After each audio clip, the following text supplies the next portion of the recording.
And if you're not aligned on the inside, you're not going to do very well with the markets and many other things. I've had this similar conversation privately with many very, very successful people.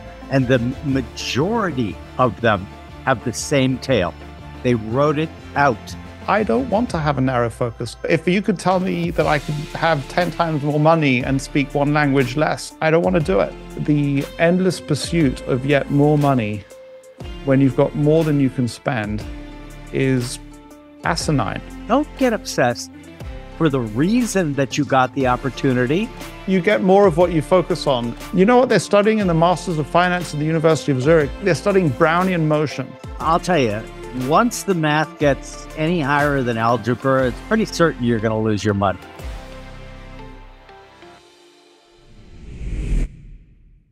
Well, hello, everyone. It's Jim O'Shaughnessy with another Infinite Loops. I am actually doing this introduction after having an amazing, wide-ranging conversation with Guy Spier, the famous value investor who is the author of The Education of a Value Investor, My Transformative Quest for Wealth, Wisdom, and Enlightenment.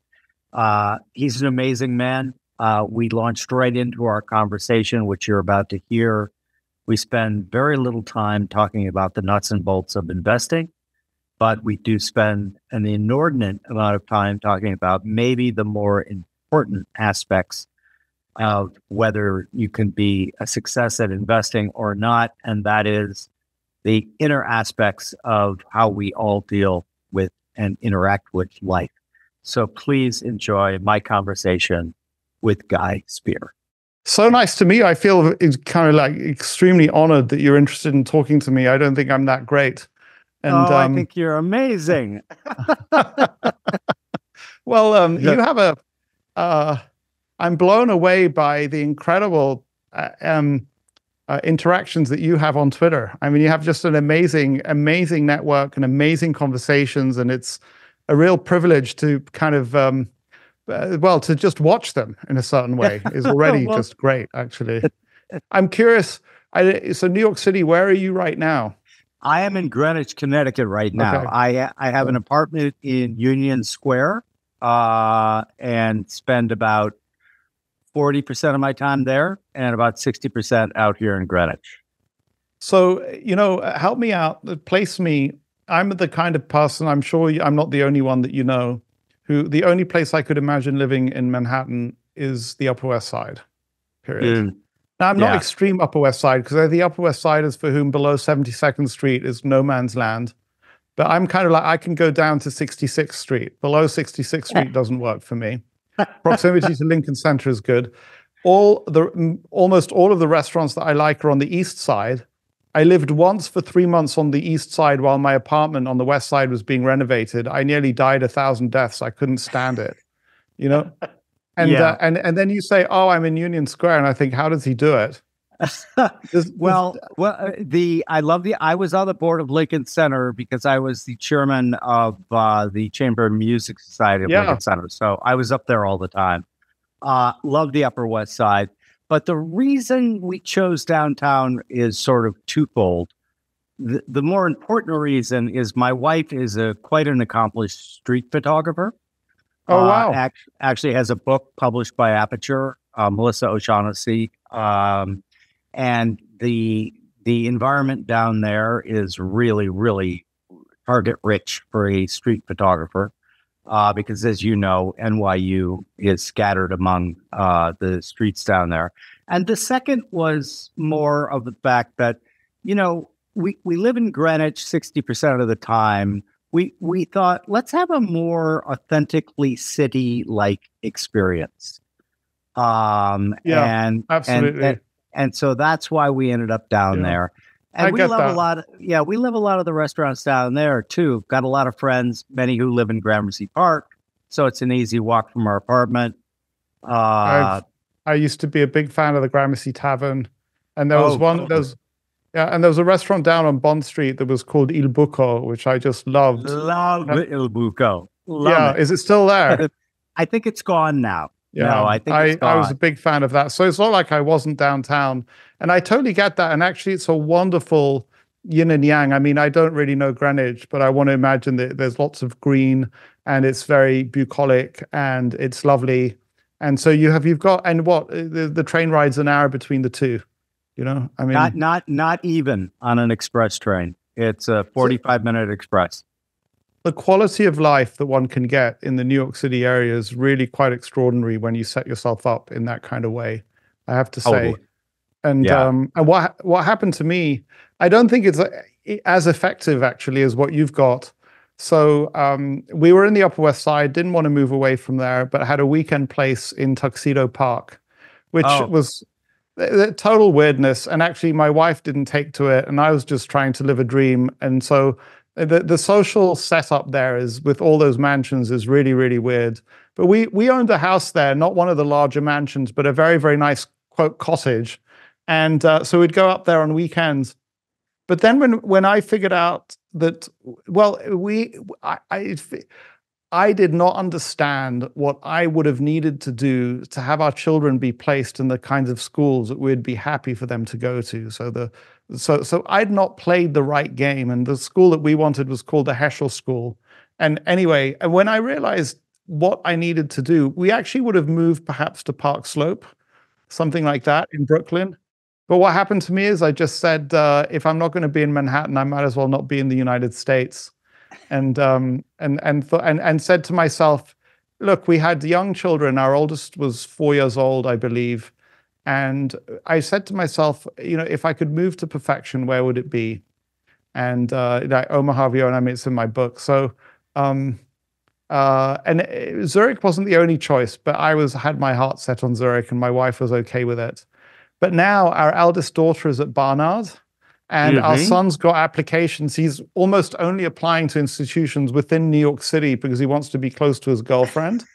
And so we've been spending, I mean, I've spent more time in New York City this year probably than many other years.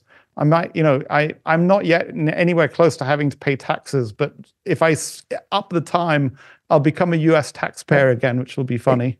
So yeah, and you don't want to become a U.S. taxpayer with a New York City residence. Yeah, that's right. It's true. But a penny drop for me. So that here there's no capital gains tax. I do. So you get envious, but it's not as good as I thought it was. And I don't know why it took me so long to figure it out. So what you do have is you have a wealth tax.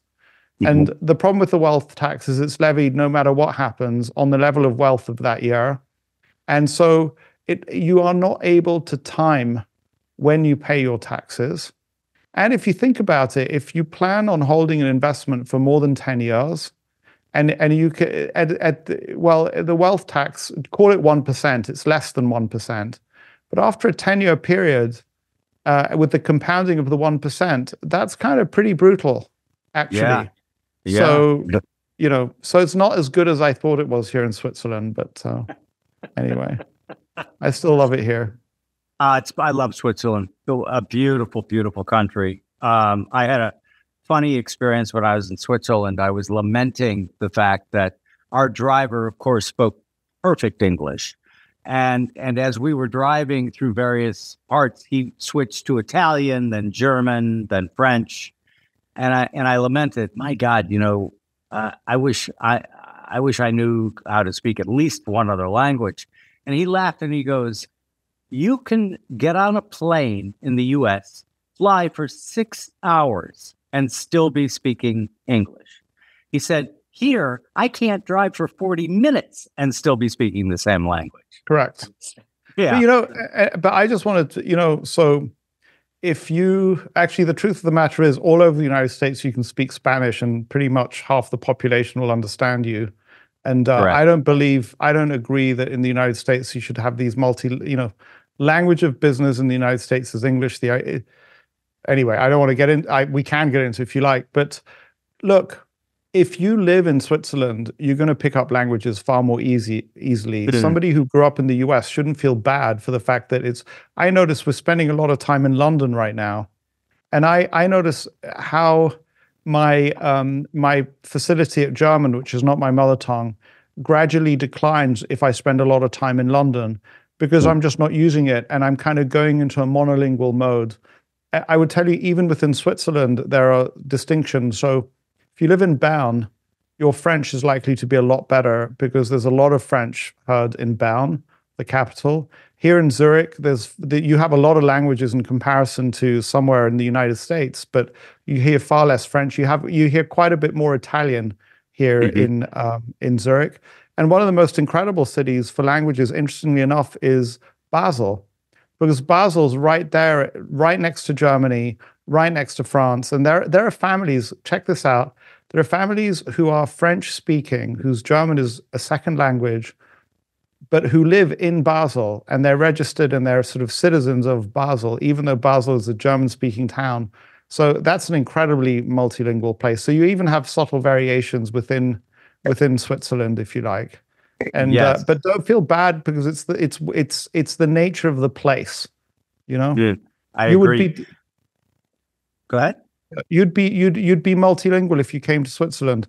You give yourself 2 years, you'll suddenly start picking up German. You just would. You know, it's just there. Yeah, sicher. That's right. Yeah.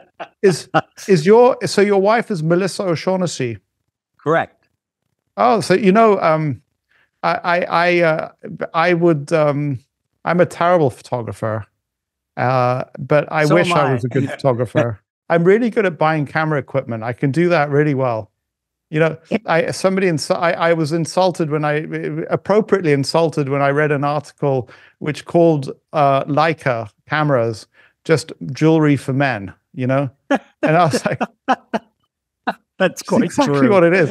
But it's, you know, because I'm the kind of guy who lusts after, you know, the Q3, you know, and you know, and it's, you know, the sensible voice in my mind says, you're not going to take better photographs. You get that damn camera. And my daughter, my eldest daughter, give her any lousy camera, and she captures things that, you know, it's just so frustrating. It's just sucks. So anyway, yeah, I agree.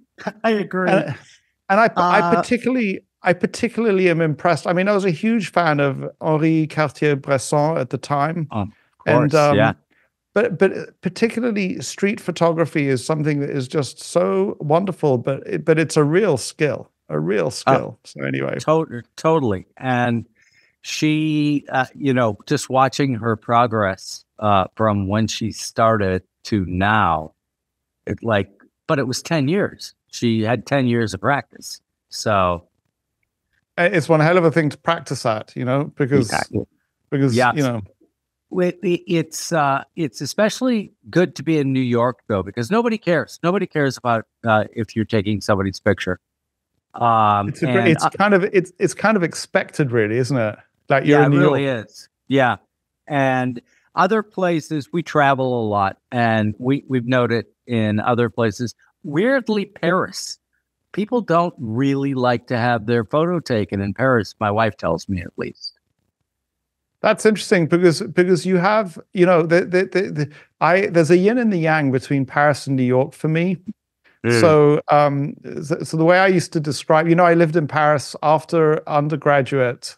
I lived in Paris for like a year and a half and fell in love with the city, and actually made the smart move that my future was far better if I went and applied to business school in the US. And I was thinking of applying to something called the École Nationale d'Administration, which had a sort of a non-French program. But I used to compare New York to Paris, and I'd say Paris is like a very, very beautiful young lady who's gorgeous on the outside, very nice to look at. But when you try and scratch between the surface, you may find that there's not much there because she just doesn't have. And then New York City is like a sort of like a grumpy old man, where it may not look so nice, but boy, is there so much beneath the surface. And if you want to enter into a conversation, but it comes out, for me, both New York and Paris are kind of like street theater type places. But Totally. in New York, the life of the street is walking the sidewalk. You're not going to see it. And in Paris, you got to sit down somewhere to watch it go by, you know? Exactly. Exactly. I love that comparison. It's quite true too. Yeah. I love Paris. It's a beautiful city, but I definitely agree. I'm kind of always happy when I get back to New York. And that's when I knew when I needed to leave New York was when I was no longer happy to come back to New York. I didn't feel a sense of excitement. I felt a sense of tiredness. And it might be because we were parents with young children, but I no longer felt like New York was a city of endless possibilities for me. And there's this lovely, one of the great quotes about New York is that if you go to New York, you better be prepared to get lucky, you know? And I used to have a book of these New York quotes. Another one was, once you cross the bridge into Manhattan, you've crossed the last bridge you need to cross, you know? Oh, And I like that one. That's good. But it's you know, yeah, and that's when I knew I had to leave, basically. But boy, were we happy. So we were in there in August to put our daughter into, she wanted us to be there as she started at Barnard. And we just, I mean, we stay at the Phillips Club, which is sort of like it's a less expensive version of having your own apartment there. And we were really happy there. And something I do tell people, actually, and I do think it's true. I think that my personality fully formed in Manhattan. So it was incomplete until I got to Manhattan. And in a way, I was able to leave because I know that there's a part of me that will always be a New Yorker, if you like. And it may be the core of my identity. And I relate to people through my identity as New York often. So what I'm doing with you right now, in a way, is I'm relating to you as a fellow New Yorker. You know? Yeah, no, it feels that way as well. I used to say, I grew up in the Midwest in Minneapolis, St. Paul, and I moved here when I was 31 because I'd always wanted to live in New York ever since I was a little kid.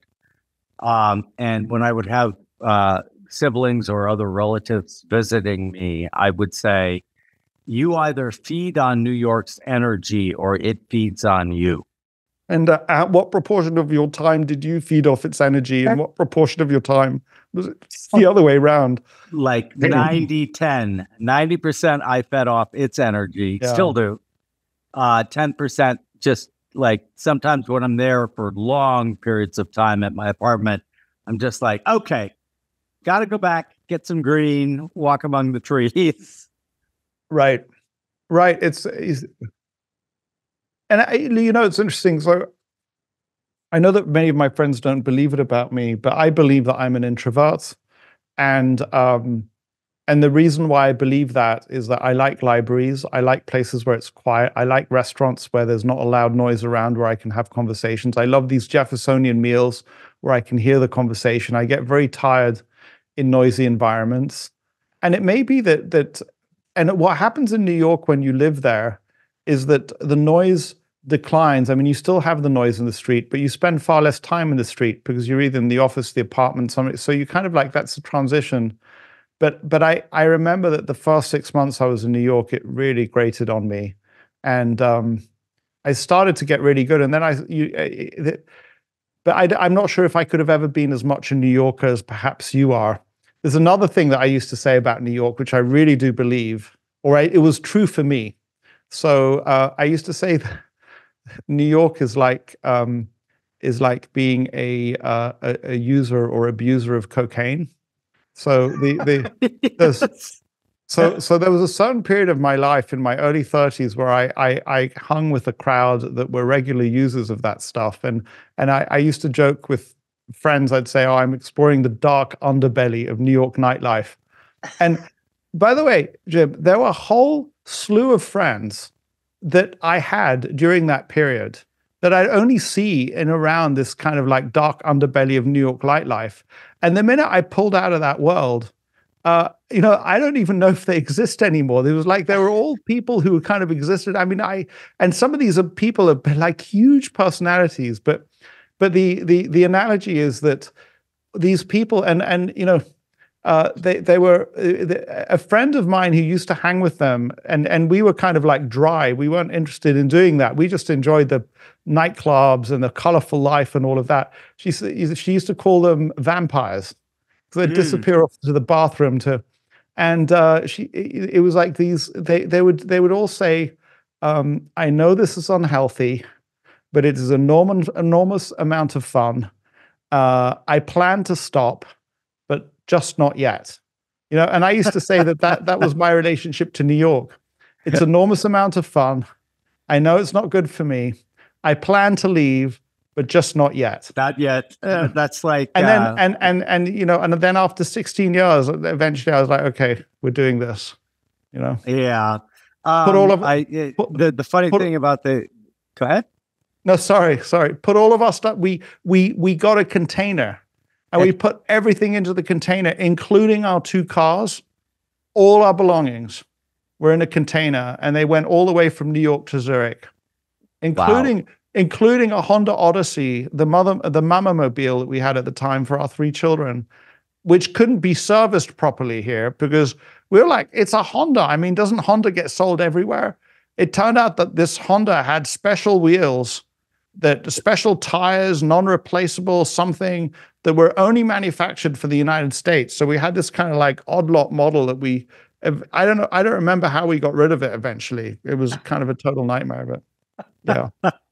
On the cocaine thing, when I was growing up, cocaine was the absolute drug of choice in the 70s. So I'm 63. So when I was a teenager in the 70s, all of my friends used cocaine. I did not. And all of them were very perplexed by this. They were like, Jim, you have the ideal cocaine personality. Why don't you use it? And I said, that is exactly why. Because I know that if I ever tried it, I would love it and bad things would happen. So I need to tell you my story. So this crowd of people, so I'm running with them and exploring the dark underbelly of New York nightlife. And one of these people invites me he's chartered a yacht in the Caribbean. And so now we're on this yacht in the Caribbean, and there's enormous consumption of cocaine. And I'm saying, no, I just don't want to do it. And then we get to St. Bart's, this French island, and we get onto the island.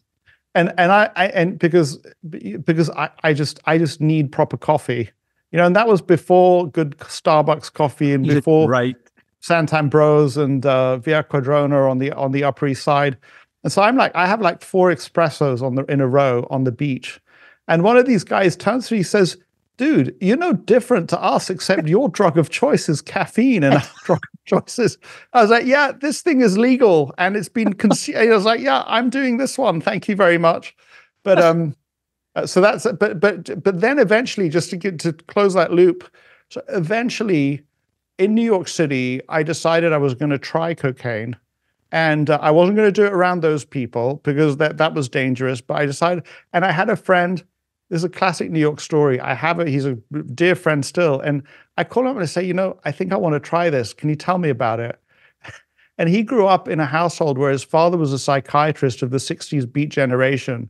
His parents had done all the drugs. And this friend of mine, he was the kind of son who would like walk in on his parents in the living room and say, you really you have to stop doing all these drugs. I'm sick of it.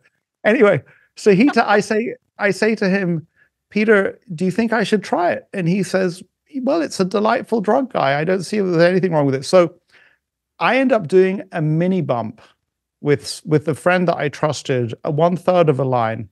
And the rush and the high that it gave me was extraordinary. It made me feel like there's a day that I had skiing where I was super fit, super healthy, 18 years old, skiing in waist-high powder, and I was able to ski really well, and it was just a glorious, glorious day. And it made me think of that day. And I thought, my God, here I am in my living room, and I'm having this experience of incredible. But so here's to your point of the extraordinary danger. The next day, I'm on Madison Avenue. I know I was on Madison around 64th or 65th Street, probably walking to then my favorite coffee shop, Via Quadrona. And my brain conjures up an image of a silver platter with piles of white powder. And because what happened to me immediately after I tried it is I actually got nauseous. After I got the rush and the high, I got nauseous because I hate taking drugs. I don't take anything for a headache. I kind of don't like looking at my own blood. That's when I realized how freaking scary it is, because that one short experience with that drug, my brain was already trying to find ways to get me to do it again. And that's when Yep. I knew that, wow, that is just unbelievably scary. And Very, very. yeah, but I scared my I parents. I scared Go my ahead. parents when I told them. And my friend will never forgive me because my parents are like, you did what? You tried cocaine? I said, well, my friend said it's a delightful drug. And they're like, who is this guy? So anyway, yeah. I love it. Well, have you read Michael Pollan's Yes. How to Change Your Mind?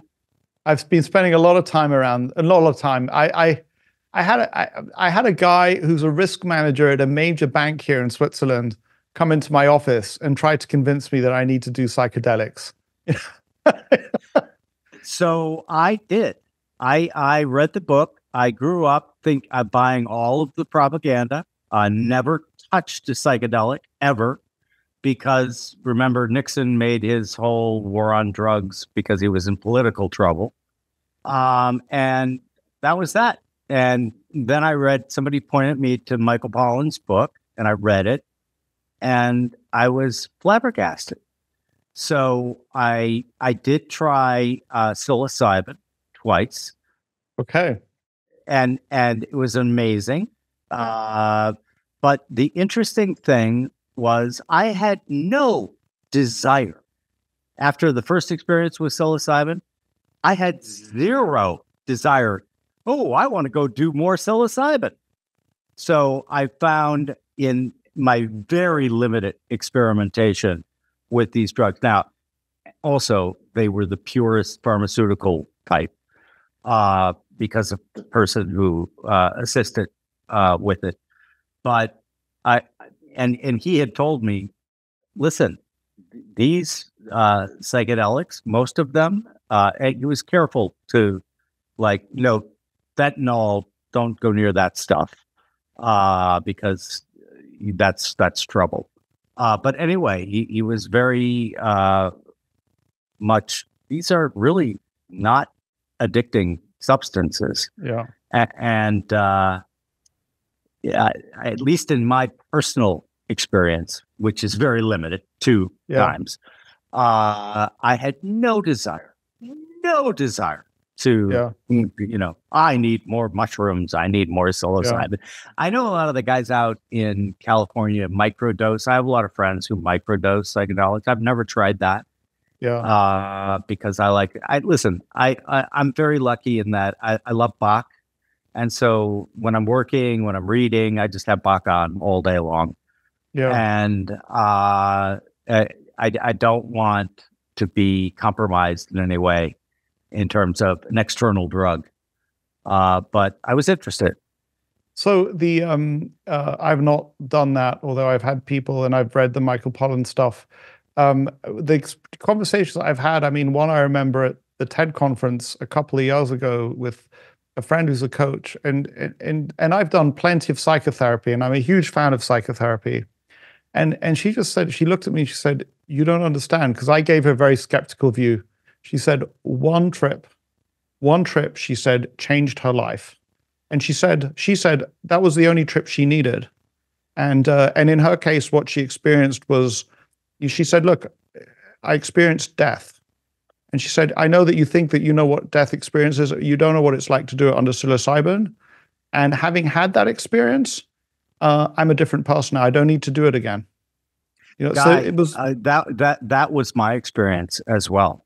I did not go into the first experience thinking that I would, experience death. But I would phrase it a little bit differently. One of the first things that I came out when I came out of the psilocybin, I looked at the shaman and said, I'm not afraid to die anymore. Apparently that was the first thing I said. I don't really recall saying it.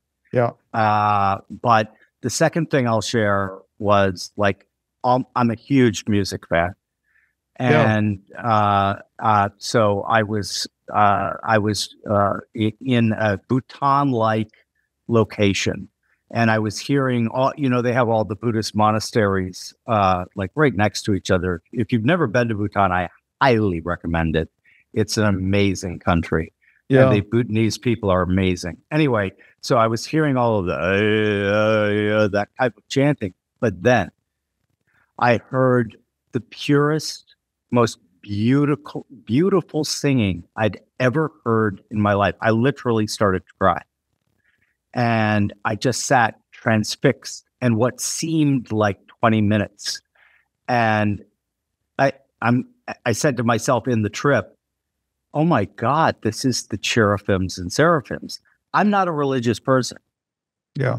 When I came out of the thing and was discussing the experience with the shaman, he said, well, what was your favorite part? And I said, you must give me a copy of that singing. It was angelic that you played when I was in the trip. And he looked at me and he goes, I didn't play any vocals. Wow. Wow. So, yeah, I would highly recommend it. I'm a big supporter because of here in the US, I support a group called MAPS that basically was the driving force to get major universities like Johns Hopkins to do tests with MDMA and psilocybin for vets with severe post-traumatic stress syndrome. Yeah. And the reports are amazing. Yeah. And so where I got to, so I did 10 years of Jungian therapy, and at some point I did maybe 5 or 6 sessions of EMDR, which is supposed to help with trauma, where it's kind of left-right stimulation. And what I learned about EMDR is that the protocol that you use is extremely important. So preparation and accompaniment through an EMDR session, where I've gotten to, and I'm curious to see how you push me or how you come back at me, is that I'm really happy that the research is being done on protocols around psychedelics. And what has been explained to me by somebody who was in my office the other day who's used one of these is that the accompaniment and the preparation and setting the intention for what you're going to do when you're in this altered state is really, really important. And so I kind of say to myself, if I'm going to do it ever, I want to do it with clear intention and with protocols and with shamans, as you put them. And I've just come out and said, but it's interesting. So I think that I'm an aware person. I think that I reflect. We use therapy, therapists, coaches, all of those kinds of things. I almost feel like I'm not that experimental with my own life, and I would happily undergo it as a protocol if somebody came to me and said, you need to do this because you're exhibiting ABCD, but I still don't want to just go and experiment with it, even with a professional who knows what they're doing. But you seem to have done it, and you're better for it, and maybe I'd be better off if I'd done it, I feel much better off for having done it. But I completely concur with your assessment that set and setting is vitally important to doing psychedelics. So while I am in favor of all of the research and believe that it should be legal only in a supervised setting. I'm ambivalent. The U.S. likes to professionalize everything. So there are some proposals that, it has to be an MD or a psychiatrist or at the very least a psychologist. I'm more open to shamans because the diligence that they use studying these compounds is, at least if you're going to a good one, is quite extensive. But I do not believe that we are in a place where we should just legalize them and let anyone take them anywhere, because they're very powerful compounds. And the setting of the attention is very important. Yeah. I don't, yes, I'm a libertarian at heart, but I really don't understand why we as a society have such problems with things that are potentially dangerous that don't count as medicine. So, we make it clear, we say clearly, basically you get licensed as a doctor because you once you're licensed as a doctor, you actually have the right to, quote, assault somebody by sticking a knife in them or sticking a syringe in them or doing all sorts of things to them. So kind of like we restrict the right to do that. We don't give barbers the right to chop legs off. And I don't see, with all sorts of substances, all the way from all of the recreational drugs, and we can have a debate over who is licensed to hand them out, whether it's a psychiatrist, whether it's a doctor, whether it's a shaman, but just to have some licensing procedure that's the way. I'm going to go into guns.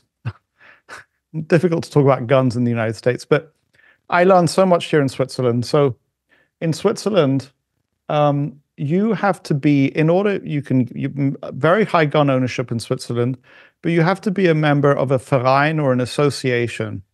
And if something happens, the investigation, some accident, the investigation will look into the gun club that you're a member of. And so the gun club has an enormous responsibility, and they're not just going to let anybody have a gun. And what I don't understand, and I know I'm wading into such a toxic subject in the United States, is that, the actual, whichever amendment it is, says, the right to bear arms as a member of a militia. Exactly. Second Amendment. And so why is it so hard to say, that means in today's language, gun club? And, every gun club needs to be registered, can make its own rules and procedures. But if we start noticing that certain gun clubs have got a lot of accidents around them, because we'll be able to trace every person who discharges a firearm to a particular gun club, then, it's a way of regulating it anyway. Actually, that's a brilliant suggestion, because you're absolutely right. It's a toxic conversation in the U.S., and it has gotten down to just ideologues shouting at one another. Yeah, there's no actual conversation about how we could, even incrementally like this, improve the situation. That is brilliant to me, because you're right. It is in accordance with the wording of the Second Amendment. Yeah, and what you're saying we know that you guys who oppose any restriction on guns, we know that you guys aren't the problem. We know that you guys aren't going to do. We love the fact that you have guns.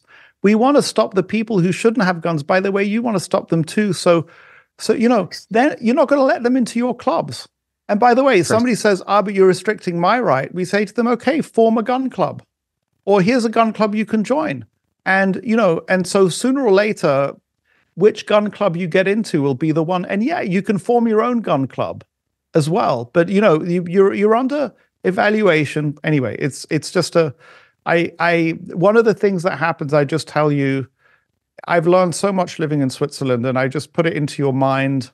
I don't unfortunately think it will ever change, is that I grew up in the UK, in the United States, this idea of learning to debate, learning to be quick-witted. And so when you see two politicians on television, you'll have either side and they'll debate each other and all of that jazz. And what happens I can switch on late night television in Switzerland and watch two politicians talking.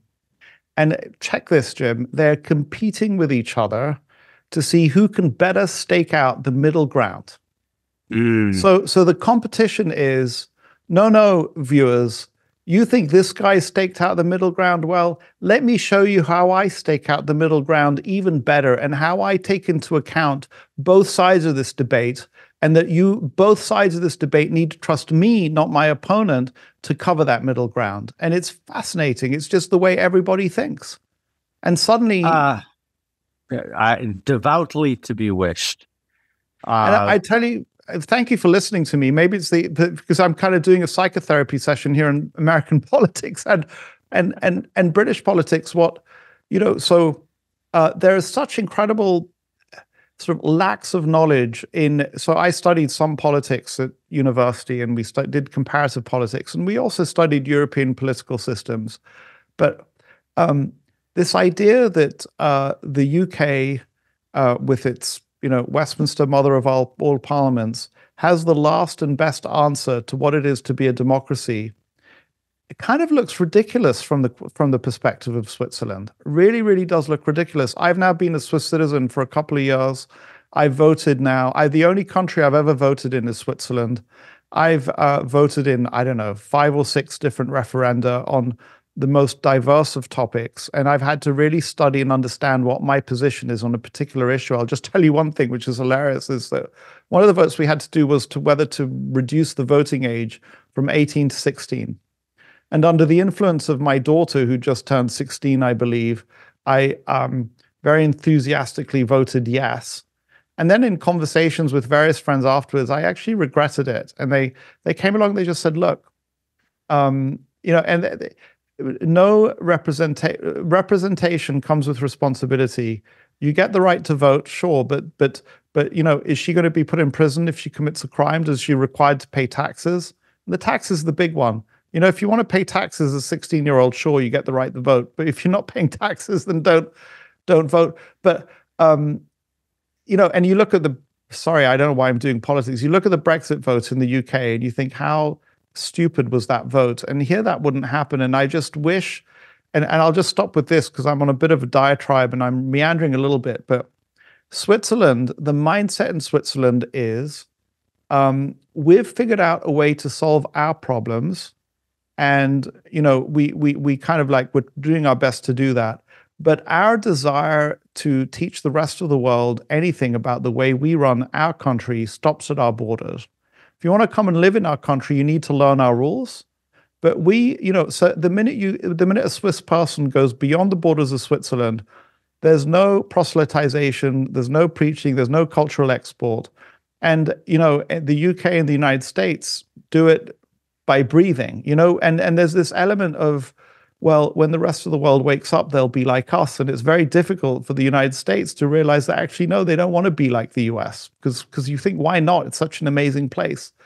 And I actually love that about the US, but I do wish that Switzerland was able to project its values, or I wish that I could somehow get the rest of the world to come and study Switzerland, because there's so much to learn in the rest of the world, from the way Switzerland does stuff. I agree entirely. The oldest democracy in the world, Switzerland, I think. I don't know if there's any older democracies. And very sensible. I love that idea of debate that actually tries to get to an answer as opposed to destroy your opponent. Yes. Right? The challenge that I see with the United States is that we truly are we are so many cultures pushed together, and because essentially we're a nation of immigrants, which I think is a very good thing, because it demonstrates agency, right? Like there's a fun book. It's not a good book. Let me hasten to say that. It's a fun book, though. It's called The Hypomanic Edge: Why America is Different than Other Countries. And his thesis in the book is, well, look at who makes up America for the most part. These are people who woke up, decided, you know what? I'm going to leave my family, the country that I've known all of my life, all of the social conditioning that I've ever had, and I'm going to get on a ship and I'm going to go to an uncertain future. Right? And so he's like, of course they're risk takers. Isn't it awesome? Isn't it just really amazing? It really, really is. Yeah. And I tell you a story about me in this case. So I am wandering around Oxford University, a pretty mediocre student in economics. And for one reason or another, I see an advert to go to Harvard Summer School, and I go to Harvard Summer School. And for the first couple of weeks I stayed, we have some family in Cambridge, Mass. And then I move into one of the dorms, spent 8 weeks there. I didn't do I did one course. Normally you would do 2 courses. I did one course and I didn't do it for credit.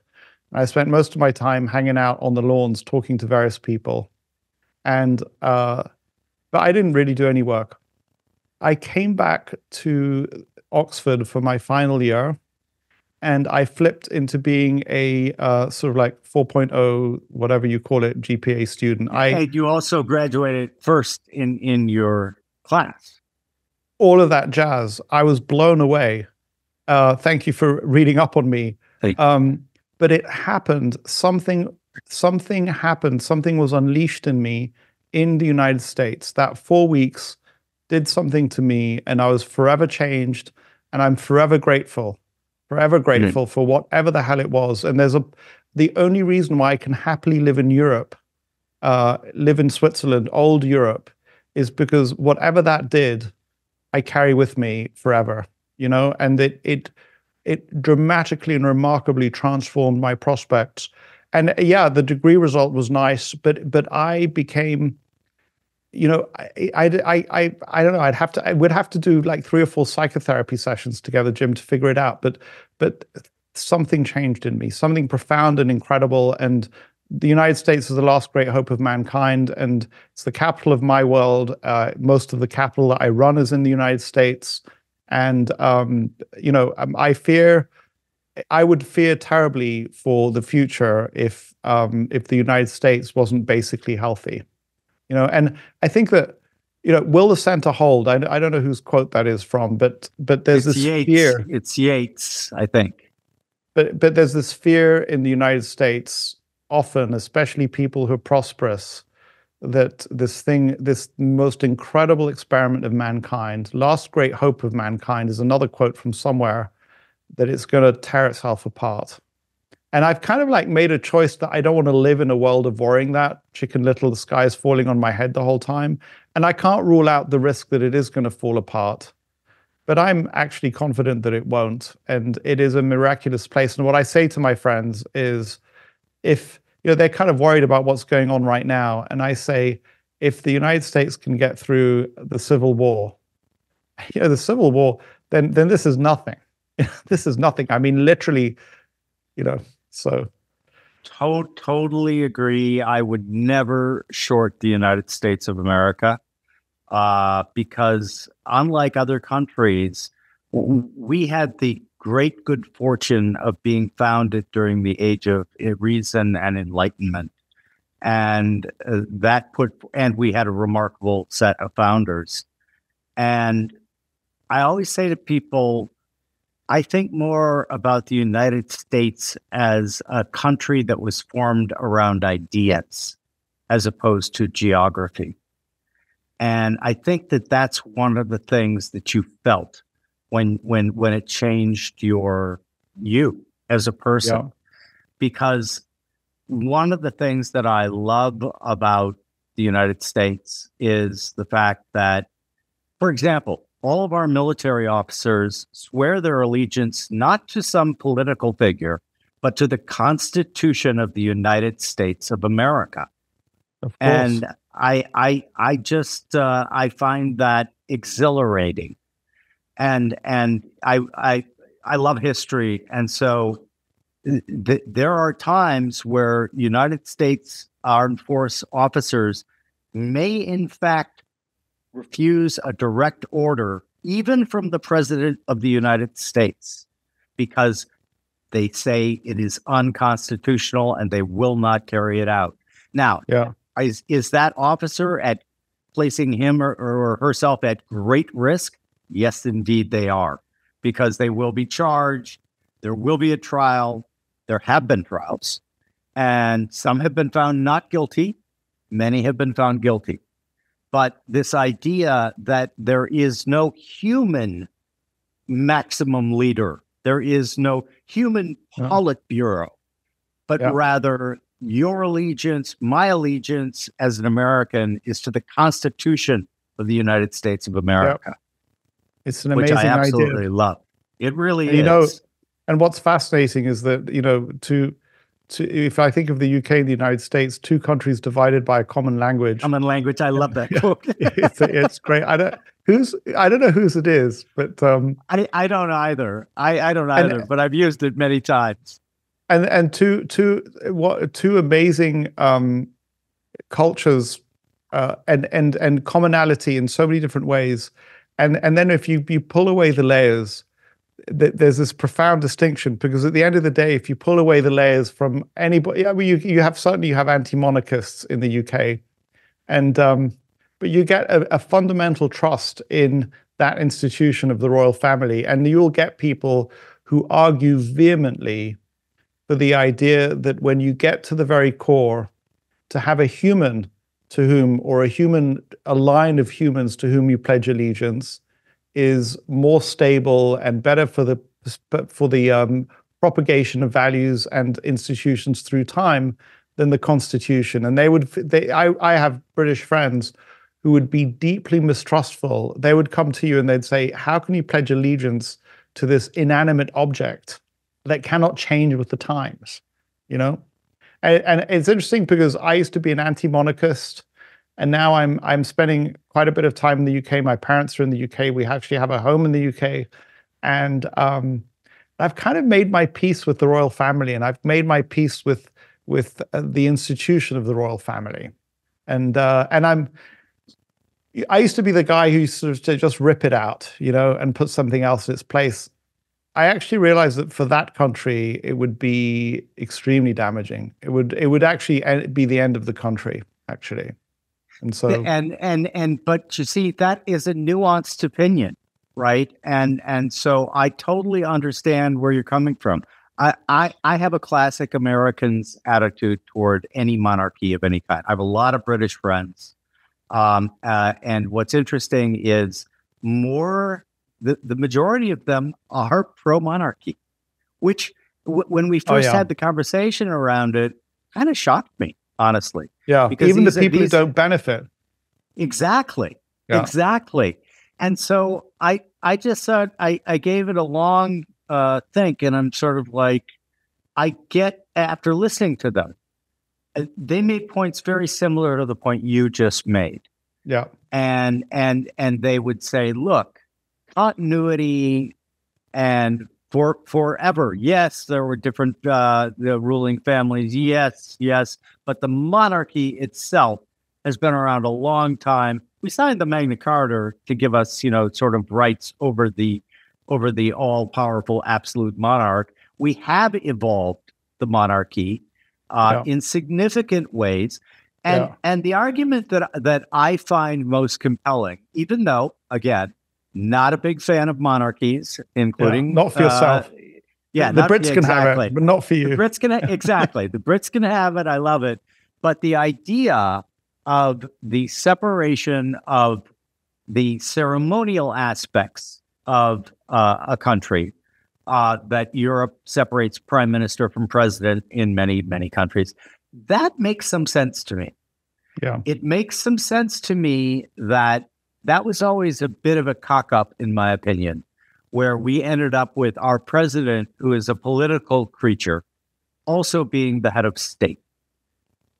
Yeah, and you could take, I don't understand Israeli politics particularly well, but the head of state there is a head of state who's the president, and power lies with but yeah, you don't have a prime minister role in the US.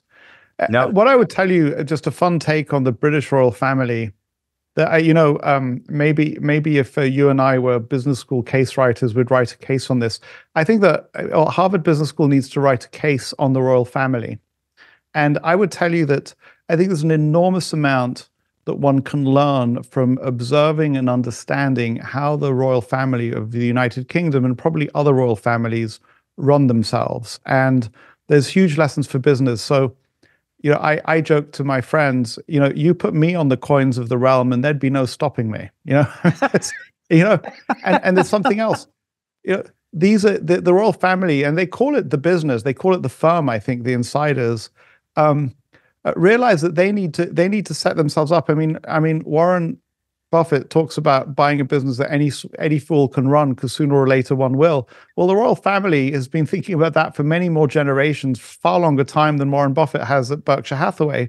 So there's real lessons to learn there, and so I just think that the royal family is extraordinarily good at branding themselves, and royal families through time have been good at branding themselves. And there's lessons for branding luxury goods, but there's also lessons for personal marketing. And I think that I started to feel better about a lot of the pomp and circumstance around the royal family when I realized that what they're doing is actually widening their moat. They're increasing the value of their business for future generations. So they're doing all sorts of things, like when they're handing out medals and prizes and knighthoods and all sorts of things. I mean, in any business, they're just handing out recognition. And they're doing something really smart. They've realized that they don't have to give the damn guy a castle. They can just call him a sir, and they can hand out a royal coat of arms or something. And so there are many things that you can actually do yourself in your business and in your life. And so just emulate them, actually, and emulate them not because the individual holding the office is so smart, but they've learned things over so many generations. So I think that's kind of a interesting and fun take, I love the idea. I think that is a great take. What I find interesting, again, as I chat with my British friends, is one of the downsides of the monarchy is that it still perpetuates, even in an ostensibly democratic or meritocracy that, like, a Tony Blair tried to bring back to the UK, and Margaret Thatcher, obviously. The designer of the interior designer who did our home is British, which is beautiful, by the way. Thank you. Yeah. I'm loving the wood paneling. Oh, thank you. As is her husband. And we were chatting about whether they would ever return to London.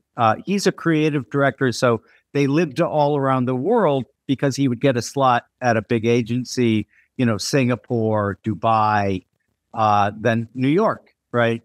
And I asked her, would you ever go back to London and do interior design there? And she looked at me and she just started laughing. And I went, Melanie, why are you laughing? And she goes, Jim, you don't understand. She's from Northern England. She said, my accent would preclude me from doing any work for, and she jokes, poshes like you. I had a really hard time believing that. And she goes, no. One of the things that we love, and by the way, before she moved to America, she confided, because she and her husband had become very good friends of my wife and me. Anyway, they confided in us one time before and they came to America. They were dreading it because they thought they hated Americans.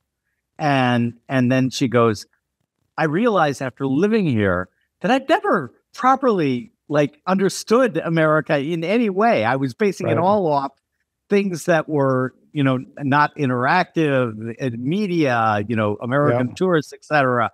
And she said, and one of the things that I have come to absolutely adore about this country is you really are, in many respects, a meritocracy. You don't care where I come from. You don't care what my accent is. She goes, that's another great quote, right? An Englishman or woman only has to open their mouth for another English man or woman to instantly hate them. And judge them and place them. Exactly. So I'll share with you. So, my story with the UK is that we immigrated to the UK when I was 11 years old. And my father's originally Israeli, my mother originally South African. And so I feel like I have the experience now of having been, most of that time was spent a higher proportion was spent outside the UK than in the UK. But I, as well as my family, have been going up a learning curve about what it means, what living in the UK means and what the class system means. And I've had some learnings very recently that I want to share with you, and maybe even we can share with your friend directly or indirectly. So I had the perception, and I could, again, this feels like a psychotherapy session, Jim. I had the perception that there are these inner circles in these kind of the class system. And once you get into the inner circle, the champagne flows and everything's beautiful and delicate, and you kind of wafted into these roles that outsiders are excluded from, and you get all the nice invitations to the right parties and you get the right friends, all of those things. And now I realize that actually the more rarefied the circles you find yourself in, the more hyper competitive it is. And the competition, social competition, and other kinds of competition are enormous, and the rules are subtle. And one of the things that those groups do, and I think that this is true, this is a human trait, is that because you want to reduce the competition, because if I get into the right rarefied circles, I'm going to be competing with an invitation to Buckingham Palace, because I'll be able to brand myself, and there I was with the Queen or whatever, the King now, and I want to reduce the competition. So how do I do that? I try to convince people who are not as close to the inner circle as I am that they shouldn't even compete and they shouldn't even try. And so what you get is a phenomenon of this friend of yours saying, I wouldn't even be able to open my mouth and they would have judged me. And that's kind of what they want her to think. And I'll give you a more extreme example of it. And so, I went to Oxford University, but I was not the traditional kind of person at the time that would go to Oxford.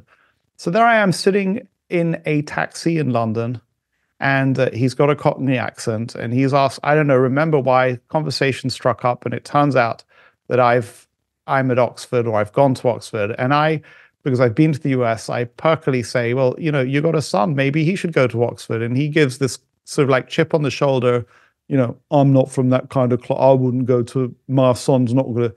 And that's exactly what they want you to think.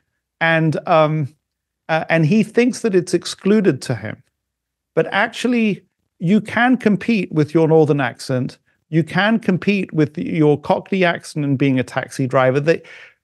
Those circles are not actually closed. They're actually open, and it's hyper competitive in the inside. And so they're not.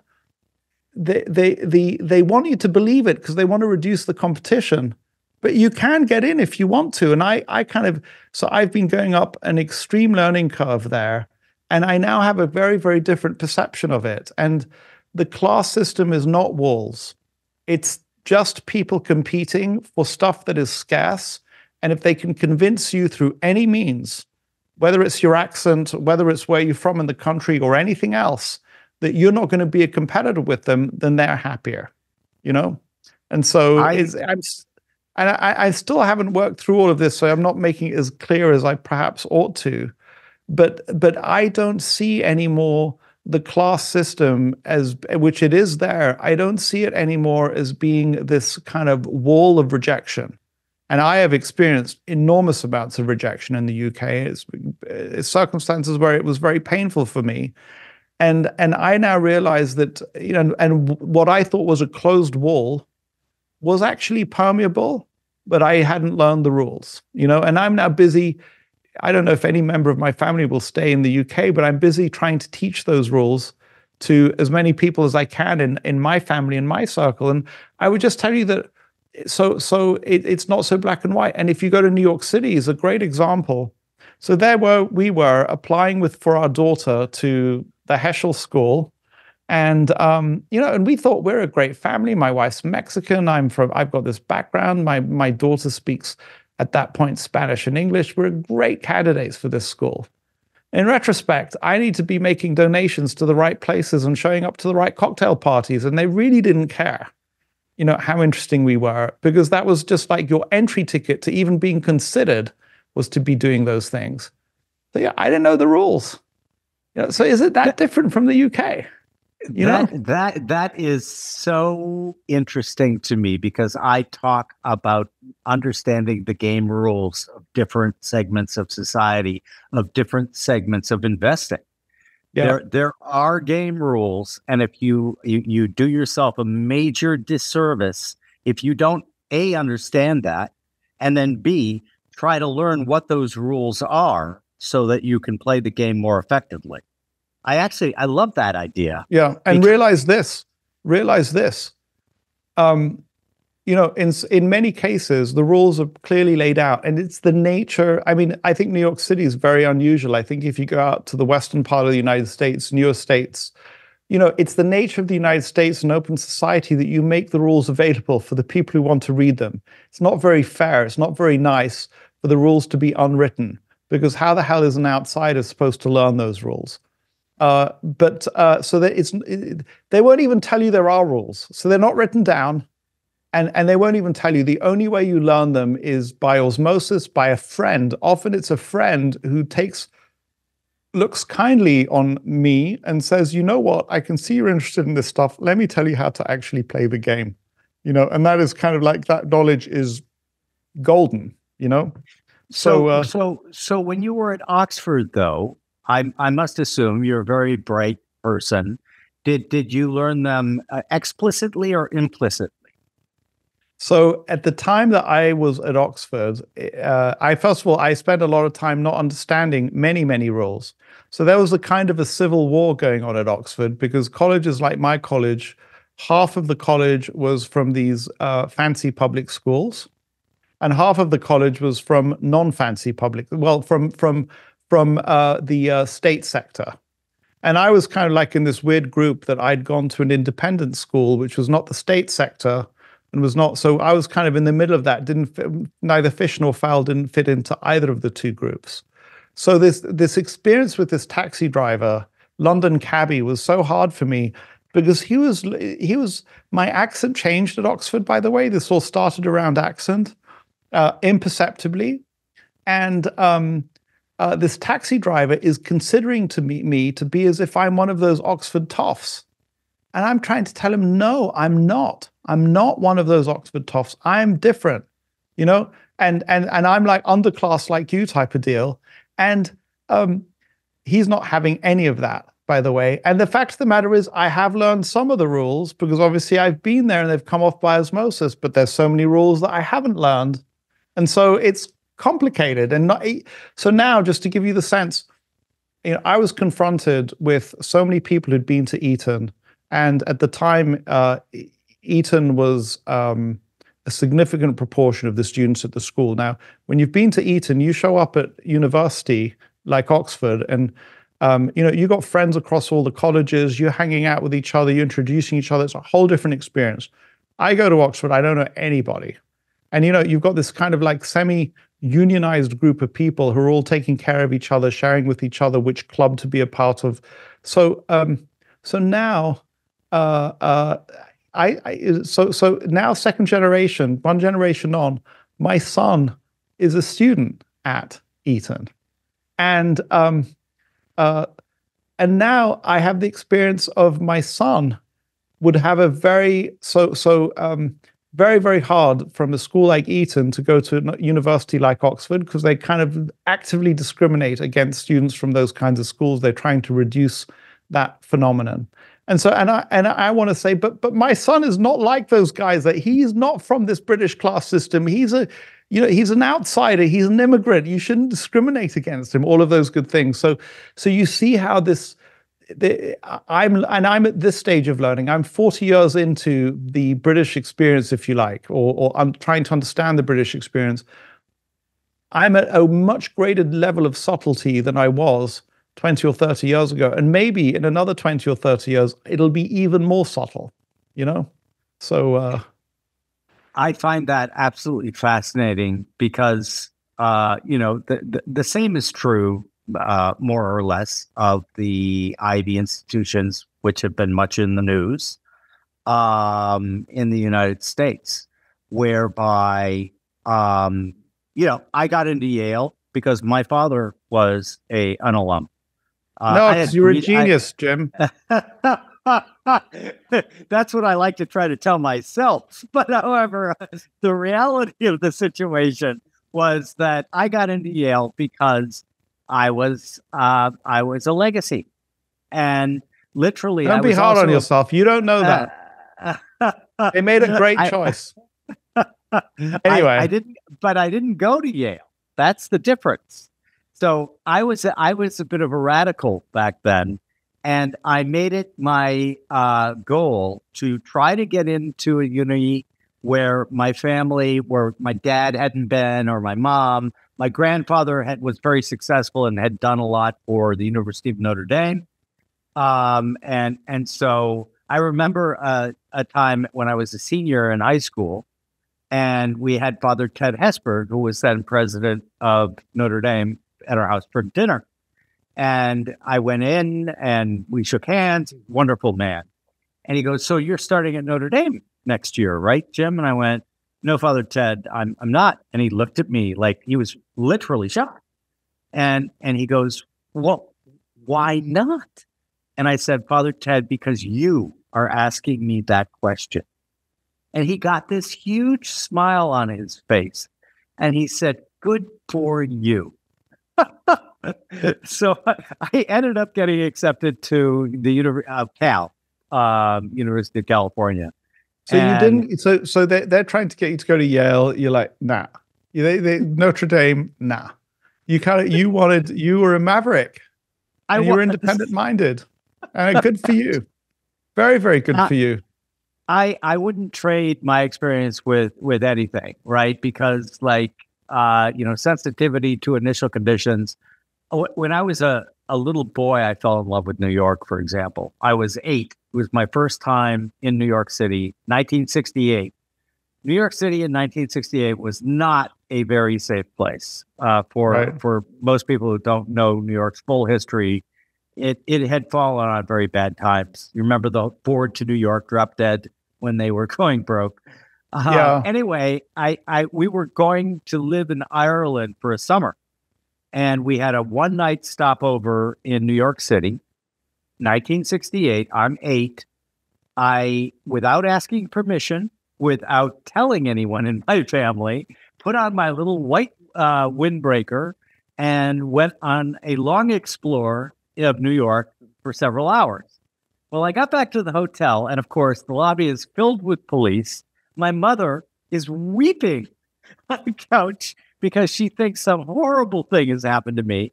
And now I treat this like a memory of mine. Obviously, it's not a memory of mine. My mom told me this story so often that I think of it as a memory of mine. She said, Jim, you saw me, got this huge smile on your face, ran over, hugged me and said, Mommy, I am going to live here someday. How old were you at the time? 8. 8. Wow. So yeah. I was apparently gone for hours. It was in Midtown. We were staying at the Waldorf, so it was Midtown. Apparently I was gone for several hours and without permission in 1968. And I understand, of course, now why my parents were slightly worked up. But literally, my love of New York never stopped. And I ended up moving here when I was 31. It took you that long in your 20s. My God. It did. And I was very close to my mother, who unfortunately had a lupus, which at the time was a disease that we didn't know too much about. And she had some really rough times in the early 70s. Unfortunately, my eldest sister died of lupus when I was a kid as well. Sorry to hear that. Thank you. Anyway, I didn't want to leave the Twin Cities when my mom was still alive.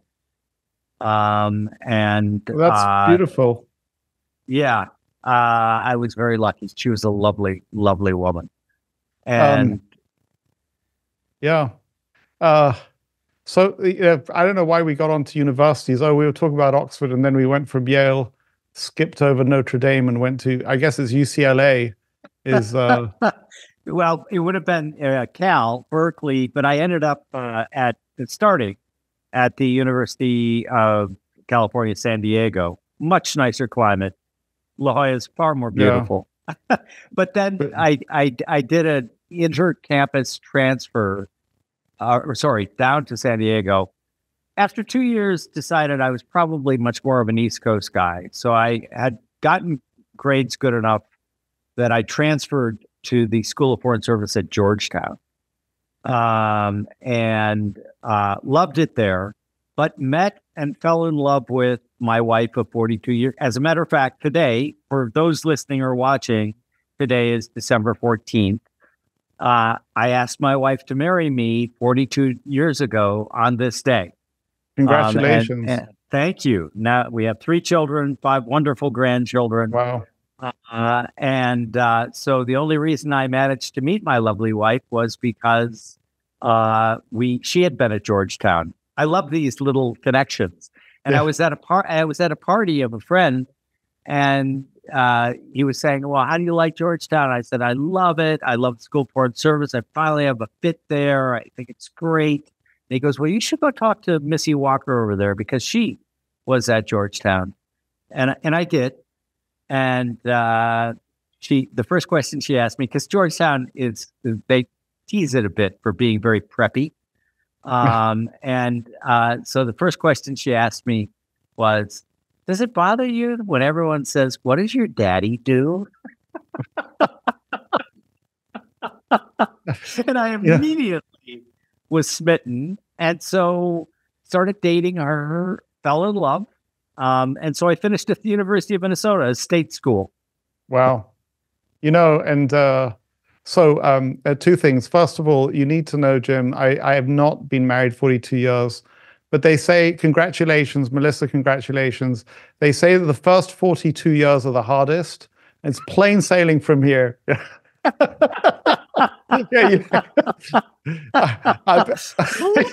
Finally.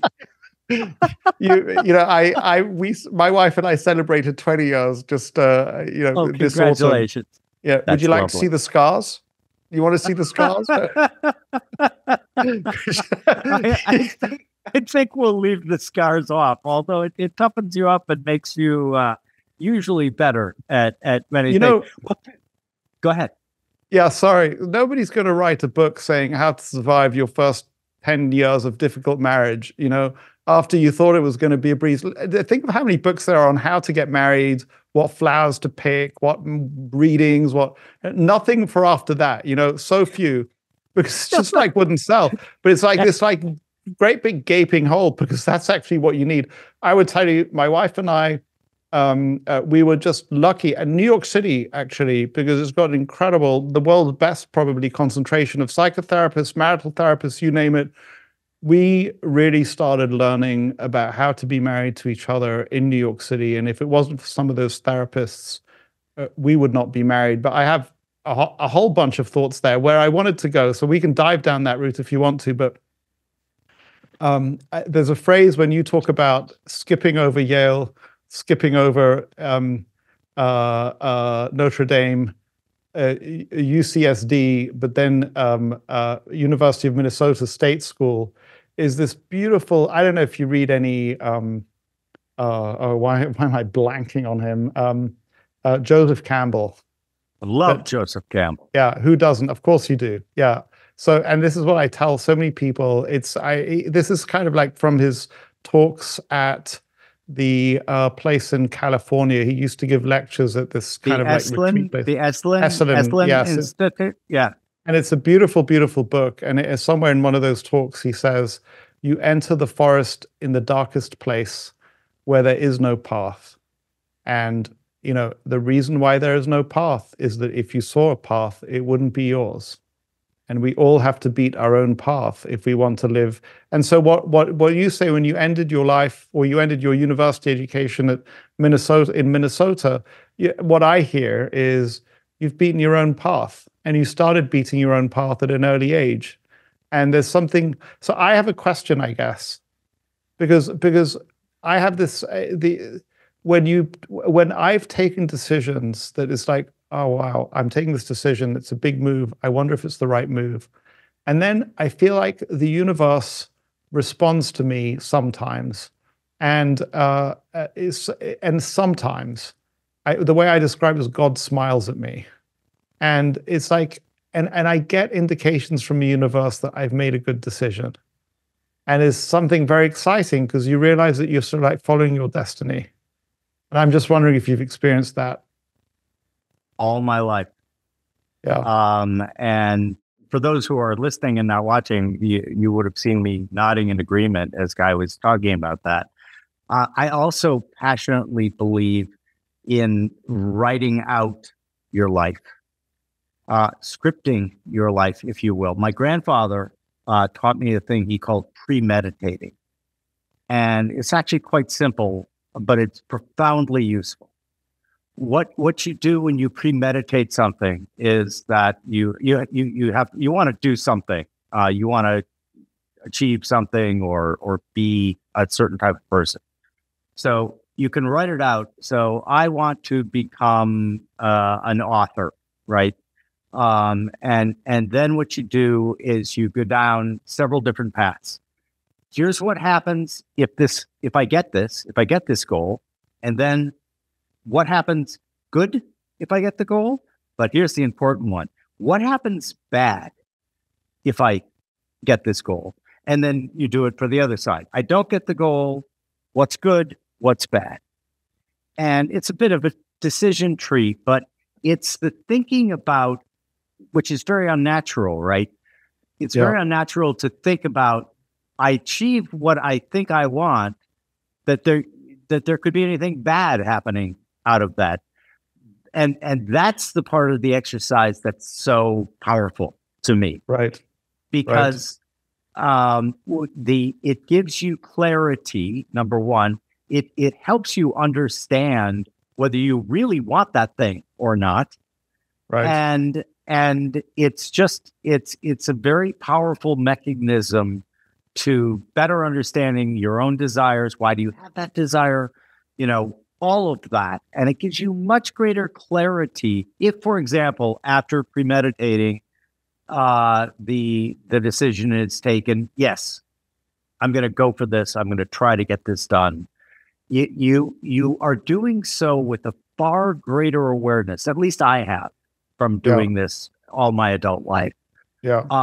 Of okay, but there are some things that it makes you cognizant of things you might want to watch out for. Yeah. That you might not have thought about otherwise, right? Like in our profession, like I loved trying to figure out the stock market from a very, very early age. And, for me, I would listen to my dad argue with my uncle about the prospects of IBM, for example, just to take a name. And it was very curious to me that the entire conversation was around whoever the CEO was. It was all very anthropomorphic, if you will. And like, I immediately kind of thought, well, wouldn't it be better to like look at just the numbers? Wouldn't that be probably a better calibrated way of approaching whether you want to invest in that particular stock or not? And so that's what led to, What Works on Wall Street and the various books, because I was really just consumed by the idea of the market. To me, it's kind of like the Olympics of business. That's the way I saw it. And what I loved about it was I have many, like you, I have many interests. Yeah. And what better occupation could I have to indulge those many interests, right? And yet, I like you definitely have felt that way all of my adult life. That's a really interesting. I think I might even start asking that question on this podcast, because which is what's the question? There. The question would be: did you at any point in a big decision feel like the universe was aligned with you on that? Right. And if so, how did you know? Was it synchronicities? Was it serendipity? Was it a feeling? Was it some objective standard? That's very interesting to me. So I have like, I'm going to try. It's interesting. I didn't realize it's obvious actually, so one of the experiences sitting at this famous lunch with Warren Buffett, not far from where you have an apartment, or far closer to you than me in Smith and Wollensky, is the realization that I would not want to be living Warren Buffett's life, because this is a guy who genuinely enjoys researching and analyzing and investing and understanding companies and businesses. But if he gets a book about, behavioral psychology or the history of Rome, or, he'll send it to his friend Charlie, God bless him, before he even decides to read it, because he's not all that interested. And he has a very, very narrow focus. And I realized for me, that's not a plus. It's just not a plus. I don't want to have a narrow focus. I don't want to, if you could tell me that I could have 10 times more money and speak one language less, I don't want to do it. I like the fact that I can experience what the world feels like in different languages, for example. But I want to go back. So one thing is fascinating. So as you were talking about writing stuff down and scripting, I think is what you called it.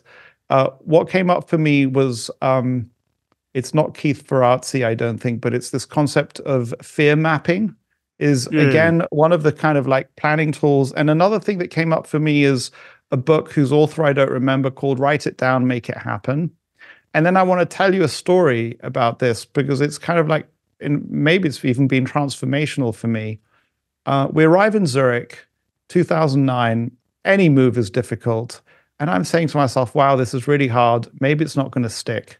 Maybe we'll end up in New York within a year, back in New York. And so there's some things I really want to have gotten done with my family, with my young family, before we potentially leave. And I kind of wrote some things down like go skiing in Davos, visit the Technorama in Winterthur, visit the Kunsthaus, the art museum, just various things, go for a walk by the lake. And I just put it away in a drawer and forgot about it. And about a year later, I came across this list. And what astounded me was how many of the things on the list had been accomplished. And I have no doubt, even though I can't explain it, that the simple act of writing down something that you would like to make happen and never looking at it again, even forgetting that you even wrote it down, makes a difference. And so now I have a kind of like, I have a document now that I update every now and then, maybe every 6 months. And something I started doing was, because so many of the things got done, I started keeping a list of successes because it's like, and the list just keeps growing longer and longer. And it's a kind of like a business plan for life. But now I want to come, so it's kind of like just, I want to come to something that I think if you plan on being, what I didn't do with your sort of like scripting and looking not just at, well, what happens if I don't get it, which is super important. What happens if I do get it, and do I really want it, and what am I going to do with it? Is if you're investing and you plan on being successful and you get successful, you're going to end up with more money than you know what to do with. And, and time is going to become the constricting factor.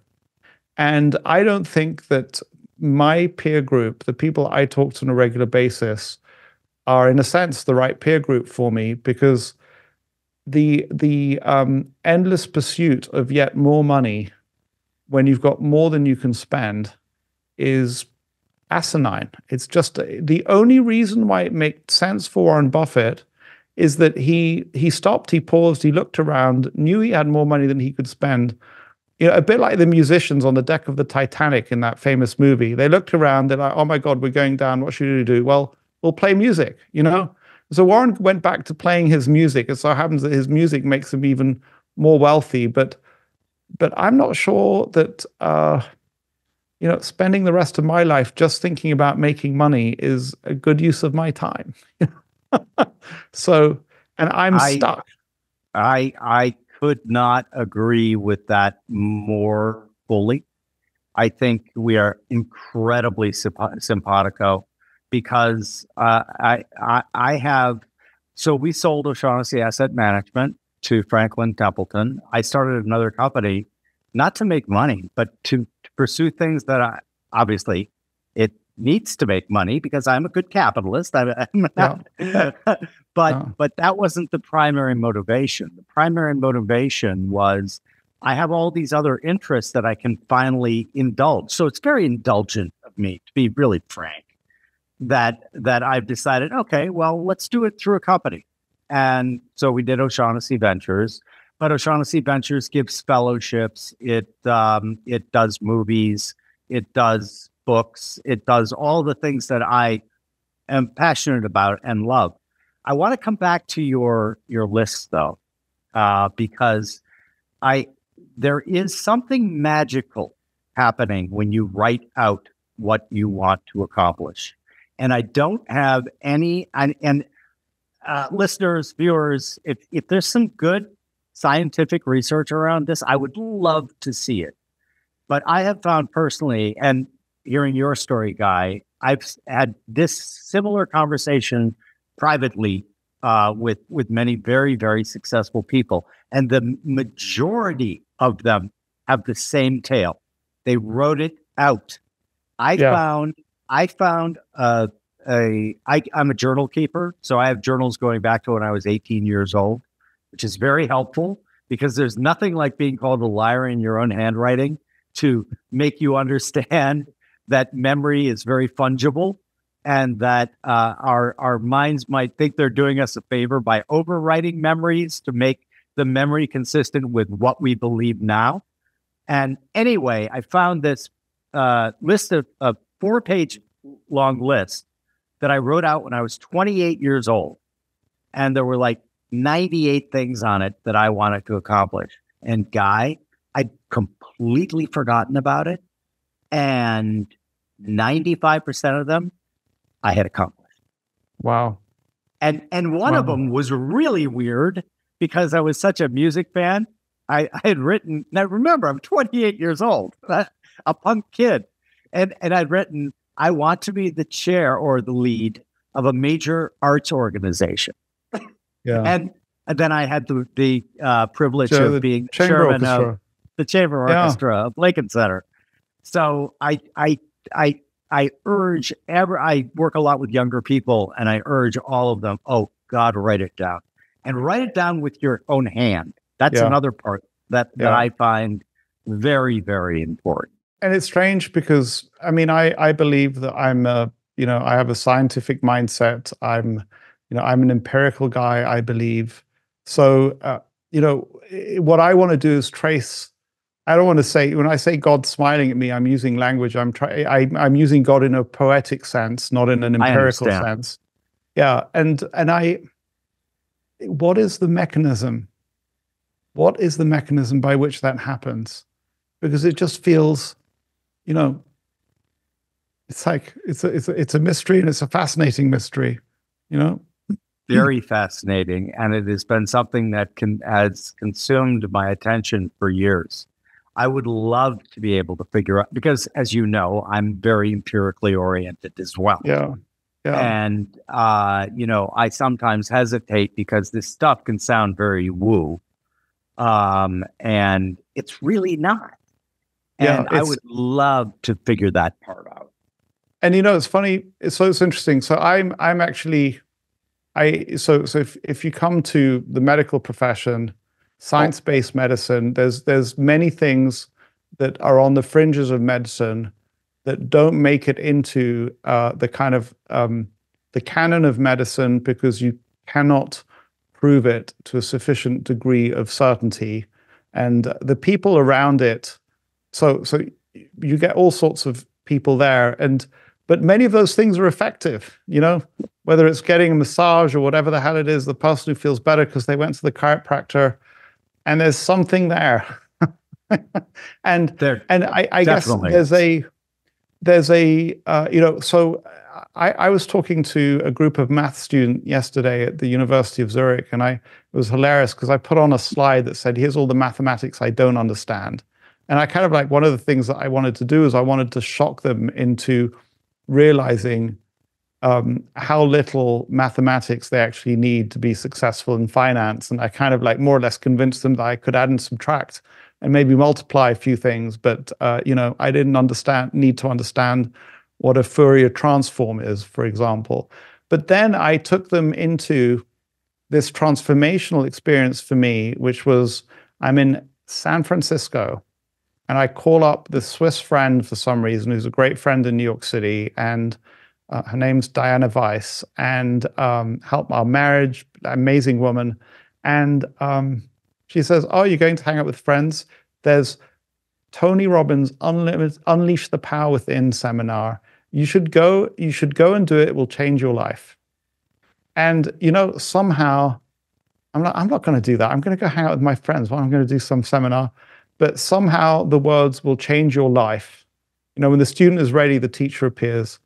And so those words resonate. And the next thing I know, I find myself at this crazy Anthony Robbins seminar at some, sort of conference hotel somewhere near to the airport in southern San Francisco. And I'm jumping up and down and doing all this crazy stuff. But why am I saying this? I guess I'm saying it because there's this kind of like outside of the canon of what is sensible behavior for humans. There's people like Anthony Robbins and others talking about the quote technology of success, or you have that the Da Vinci Code, for example, but there's something there. That's my point, and I know that it's not scientifically provable. So exactly, and I think that again, we are very similar in our outlooks, because there is something there. And I have a young friend named George Mack, and one of the things he says is what he has these razors that he publishes, and one of them is how to increase your luck. And one of the things that when I listen to you say that you went to the Tony Robbins, his way of increasing your luck is, among a variety of options, choose the one where there is going to be many more opportunities to get lucky, as he puts it. And he's not using it in the sexual sense, obviously. And so when you heard change your life, you chose that option, right? Because you were like, okay, I'm going to go see what's on offer. And that is, sorry, I forgive me. That is just, I'm blown away. Because that is a distinction that I had never thought of. And so if you take that and look, I might have learned something amazing with the group of friends that I was going to hang out with, but the probability of something interesting happen out of the Anthony Robbins seminar was far greater, and Precisely. That at the margin. And I tell you another example of that. I'm blown away. So, a member of my family he doesn't think that he's all down, feeling all down on his luck and low in mood, but he's sent off 30 applications and hasn't received a positive response for many of them. And his kind of face was kind of shocked. I asked him, how many have you sent off? He said, about 30. He said, proud. And I said, 30? Is that it? He's like, I said, why don't you do 300? Why don't you do 3,000? And I told him, you've already done the work. You've already written the cover letter. You've already put your resume together. You've already thought about it. So now just take that and, the extra work to take it from 30 to, he was like, he didn't figure it, it's interesting because he should have just run and do it. And I think I have to say it 8 more times until he finally goes and do it. But that's a simple way of doing that, So totally agree. Yeah. When I wrote my first book, Invest Like the Best, I decided when I was out on a walk that if I wanted to start O'Shaughnessy Capital Management, which was the first company I founded when I was 28, I would have to have credentials. I would have to have some imperator that, hey, that this guy really is worth listening to. And so I thought, what better way to do that than write a book? And so I went home and told my lovely wife that this is what I was going to do. And she smiled and she said, you do know, Jim, that to write a book, you're going to need a publisher. I went, well, of course I'm going to. And she goes, well, how are you going to accomplish that? I said, I'm going to go to the bookstore. I'm sure there's a book with all of the addresses of every publisher. And that's exactly what I did, Guy.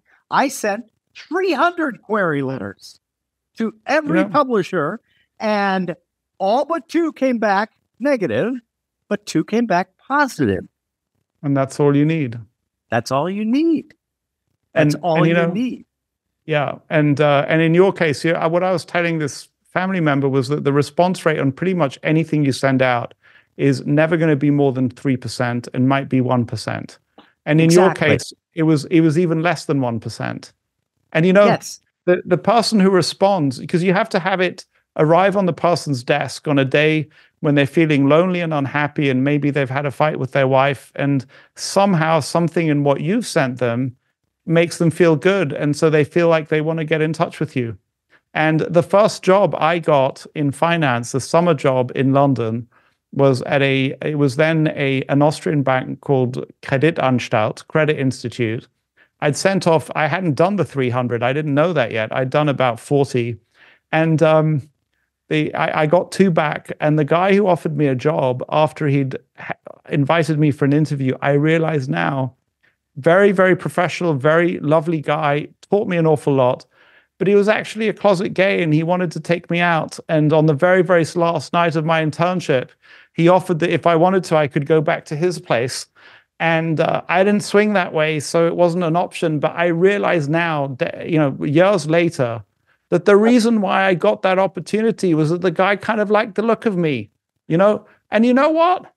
I'm totally fine with that. I mean, there wasn't any, I mean, he would have liked that as an extra possibility, but given the choice between 2 interns, one who's, who he liked the look of the one and not the other, then he picked me, and I'm grateful for that, So you never know what comes into that opportunity, and but so long as you take it, So totally agree. Yeah. It's like the wonderfully Taoist, it's also told as a Buddhist story, but I always heard it as the Taoist farmer. And basically it's a shaggy dog, so I won't do the full story, but he's a farmer and he only has his son to help him with the farm.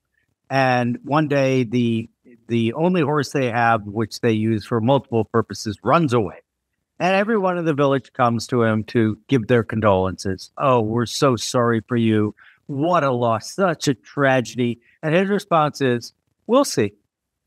And the next day, the horse returns with a wild horse that he befriended when he was off on his great wander. And everyone in the village rushes to say, you're so lucky. You've got this new horse. You now have 2 instead of 1. His response, we'll see. And then it carries all the way to his son breaking a leg when he was trying to tame the wild horse. Everyone thinks this is tragic. And the next day, the Chinese army comes through and takes every able-bodied young male into the army to face almost a certain death. The point is, we'll see. So yeah. I love the idea that don't get obsessed for the reason that you got the opportunity. That, like in your case, right? Because somebody found you quite attractive and picked you. I'm proud to say I was a good-looking boy at the time, Well, you're still a good-looking guy. But the point is, lovely. You got the opportunity. Take the opportunity. Don't worry. Alan Watts, who I like, says that worry is an endlessly peeled onion. And we can sometimes think, well, I didn't get. It's just like I always look for things to root for as opposed to against. Yeah. It's our natural human OS to say, oh, I'm against that. I'm against that. It's the old joke in the song. I can't remember who it was, but I think it was Groucho Marx. Whatever you're for, I'm going to get it. You get more of what you focus on is something I learned from Anthony Robbins. Whatever you focus on, there you get. So pay attention to what you focus on. And that's kind of one of his technologies of success. I made a note here that I just cannot remember, but it was really valuable at the time. Talking about writing things down, there's a protocol that I learned listening to Huberman's podcast. He's an amazing guy. It's taken me a while to... But there's a protocol for dealing with trauma involved with writing, where you have to write in a very specific way. I don't know if the way you're nodding makes me tell me that you know more about it than I do. Maybe you want to tell me what I'm trying to talk about. No, I certainly would not conclude that I know more about you. I do know about the procedure though, with dealing with trauma. It can be very helpful. Go ahead. Yeah, no, sorry. I don't know why I'm trying to finish your sentences when you actually know more than me. I'll just let you finish your sentence. How's that? No. First off, there is where you are in error, sir. I do not know more than you.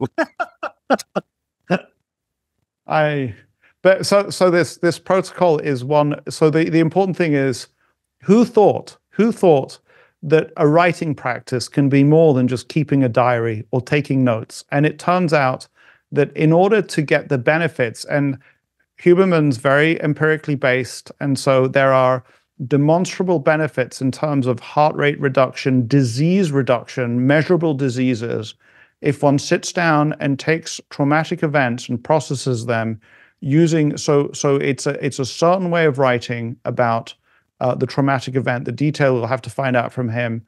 And again, it just blows me away that this comes out of a specific kind of writing that I've never done. And by the way, I do that sooner than I do. You're more likely to see me doing that than see me doing psychedelic drugs. Non-invasive.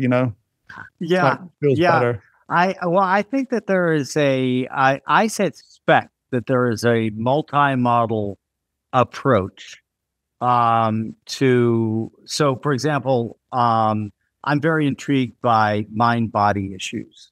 And Dr. John Sarno, who was a doctor at NYU's rehabilitation unit here in Manhattan, has written several books about it, and I'm absolutely fascinated by them.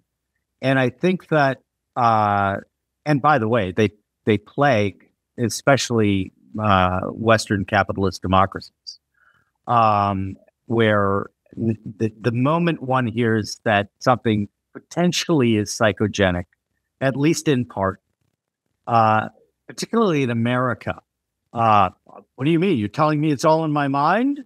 That's absurd. I've got the MRI to prove that my back is bad, et cetera, et cetera. And anyway, I experienced some of these mind-body issues in my late 30s and solved them after seeing by the way, I first went to the orthopods and then they were no good. So then I went to the chiropractor. I was open to anything, right? Because I had a frozen neck and I couldn't move my neck further than this. And nothing helped. I was put in traction by the orthopedic guys. I went to the chiropractor. That didn't help. I got acupuncture. That didn't help. And so one of our family traditions was every weekend we would take our kids to a bookstore. And the rule was you could spend as long as you wanted for the children, and you could select as many books as you wanted, but you had to commit to reading them if you were going to buy them. And so my kids were at a stage where they were kind of agonizing over which particular volume they wanted to buy. And so I wandered off into the medical section, and there was this tiny, tiny section about psychogenic and, placebo effect, if you will. Yeah. And I found Dr. Sarno's book. And so I read it, and I actually did a podcast on it with an MD who's furthering his work and a therapist who specializes in mind-body disorders. Anyway, so I found the book. I'm like, oh, well, you know what? Nothing else worked. I'm going to try this.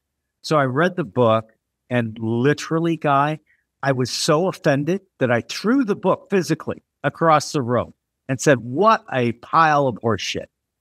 And my wife picked up the book and started reading the back and some of the introductory material. And she goes, you might want to read this again. And so I did.